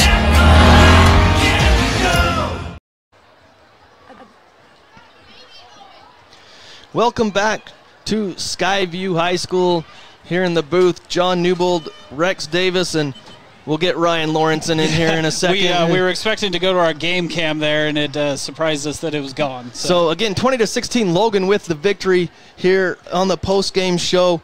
And we need to get to our McDonald's players of the game. Visit your local McDonald's for pickup and drive-through. It's McDonald's bringing you the players of the game. And without question, guys, I think we all decided for the Logan player of the game, it's got to be Titan Mason. Yeah, Titan Mason had 35 carries. One was for 0 yards, but, I mean, for 187 yards, like, there's no way you don't give it to Titan Mason. Yeah. There were some great players on defense, Crew Kennington, for example, but Titan Mason absolutely won this game for the Logan Grizzlies. As Rex and you alluded to throughout the game, I mean, it was... They worked him. They kept giving him the rock. It was no surprise. I mean, we knew under center it's either pond on a quarterback keeper or turn around and give it to Mason. That was pretty much what they did. There's a couple pitches in there, but, I mean, Logan didn't disguise anything. Just pure smash mouth football. It's just, this is what we're going to do. Go ahead and try to stop us. And for the Skyview player of the game, there was some defensive standouts as well, but we're going to give it to Brevin Egbert, as Brevin Egbert he had the big 34-yard touchdown run, but we'll give him the McDonald's Skyview, will be the Skyview player of the game from McDonald's. It will be Brevin Egbert. Yeah, he had 11 carries, 106 yards, and a touchdown on the night. So Brevin Egbert, a well-deserved player of the game, McDonald's player of the game there for Skyview. Also, it's your chance to win 4 loaves of bread from the old grist mill. So if you're listening to Al Lewis and Craig Hislop in the morning on the KVNU morning show on 610 a.m. or 102.7 FM, or 102.1 FM, excuse me, the old grist mill bread and butter play of the game, when Al asked for that during the morning broadcast on Monday morning, if you can identify this play, it was the Brock Brown interception with 27 seconds left to seal the game for the Logan Grizzlies. That will be the old grist mill bread and butter play of the game for the Logan Grizzlies. You can call in when Al Lewis asked for that on the morning show on Monday morning. It was that interception to seal the game and the victory for the Logan Grizzlies. And now for the Skyview bread and butter play of the game, you want to listen to 106.9 FM The Fan. If you listen to the Full Court Press on Monday from 4 to 6 with Eric Franson and Jason Walker, and they ask for the bread and butter play of the game, you need to go around. So the Skyview bread and butter play of the game. I don't know why people think that when we have headphones on. Anyways, you're describing. Sorry, I'm irritated. Skyview bread and butter play of the game. A 34-yard TD rush by Brevin Egbert in the third quarter with 7:20 to play. Skyview took the lead 16-10. That was a great run by Brevin as he broke tackles, had the spin move around the 12-yard line, got into the end zone. Thought that Skyview got the momentum back for a second there, but they weren't able to stop Titan Mason in that offense for the Logan Grizzlies. But listen to the bread and butter play of the game on the Full Court Press and call in when Eric and Jason ask for it, and you can win 4 loaves of bread from the old grist mill. I absolutely love that 34-yard touchdown rush by Egbert there. That was, if I were Egbert, I'd be putting that in my huddle highlights reel for sure. Absolutely. So again, Skyview falls 20-16. Do you want to go through the final stats, Yeah, and we'll go through the other region scores? I'll hit Skyview, and then we'll let Ryan hit Logan. So Skyview, I had Thatcher for 18 of 30, 172 yards with an interception. The big receiver for Skyview was Michael Ferguson, as per usual, 7 catches, 80 yards. Brighton Williams, 5 for 43. Garrett Zamel, 3 for 41. And then let's see, rushing the ball, we had Brevin Egbert, 11 carries, 106 yards. Ferguson ran a little wildcat quarterback keeper tonight. He had 5 carries for 23 yards and a touchdown. And Boston Hall had 1 for -4. And, that's pretty much your Skyview stats there. As far as Logan, there were only about 3 runners. There were I counted no receptions in the second half by the Logan Grizzlies. Again, we had Titan Mason, 35 touches for 187 yards. Number 35 also, that's Ethan Bracken. He had a 21-yard rush, and he also lined up in quarterback at quarterback as well. And then also, of course, there was Andrew Thornley for a couple of yards on 1 reception after 6 looks. He got 8 yards on that reception in the game. All right, and so those are your stats and the final scores from region play. Green Canyon defeated Bear River 43-14 to get their first victory on the season, as they hadn't scored in like 3 games, and they scored 43 against Bear River. Then Ridgeline, I think this is a final. I never said final, but I think it was. Ridgeline 26, Mountain Crest 6. So Ridgeline and Green Canyon and Logan will start at 1-0 in region play. And next week for the Bobcats, they'll be at Ridgeline. The Logan Grizzlies, they'll be back home to face Bear River with a 3-2 record, and that's got to give them a lot of momentum going into back home to face a Bear River team that's probably starting over from scratch with their new coach. And so you got to think that Logan's feeling good about themselves at this point. So that's going to do it for us tonight. Dave Simmons, Ryan Zollinger, or Dave Simmons, Nick Zollinger will be on the call next week at Ridgeline, Skyview at Ridgeline. You can catch the game here on the Fan and also on CashValleyDaily.com. And the Logan Grizzlies, Jason Walker and Josh Anderson will be back on the call versus Bear River. That game will be found on KVNU. So for Ryan, for Rex, for Coach Hal, for myself, John Newbold, have a great weekend, everybody. Again, Logan Grizzlies victorious 20-16 over the Skyview Bobcats.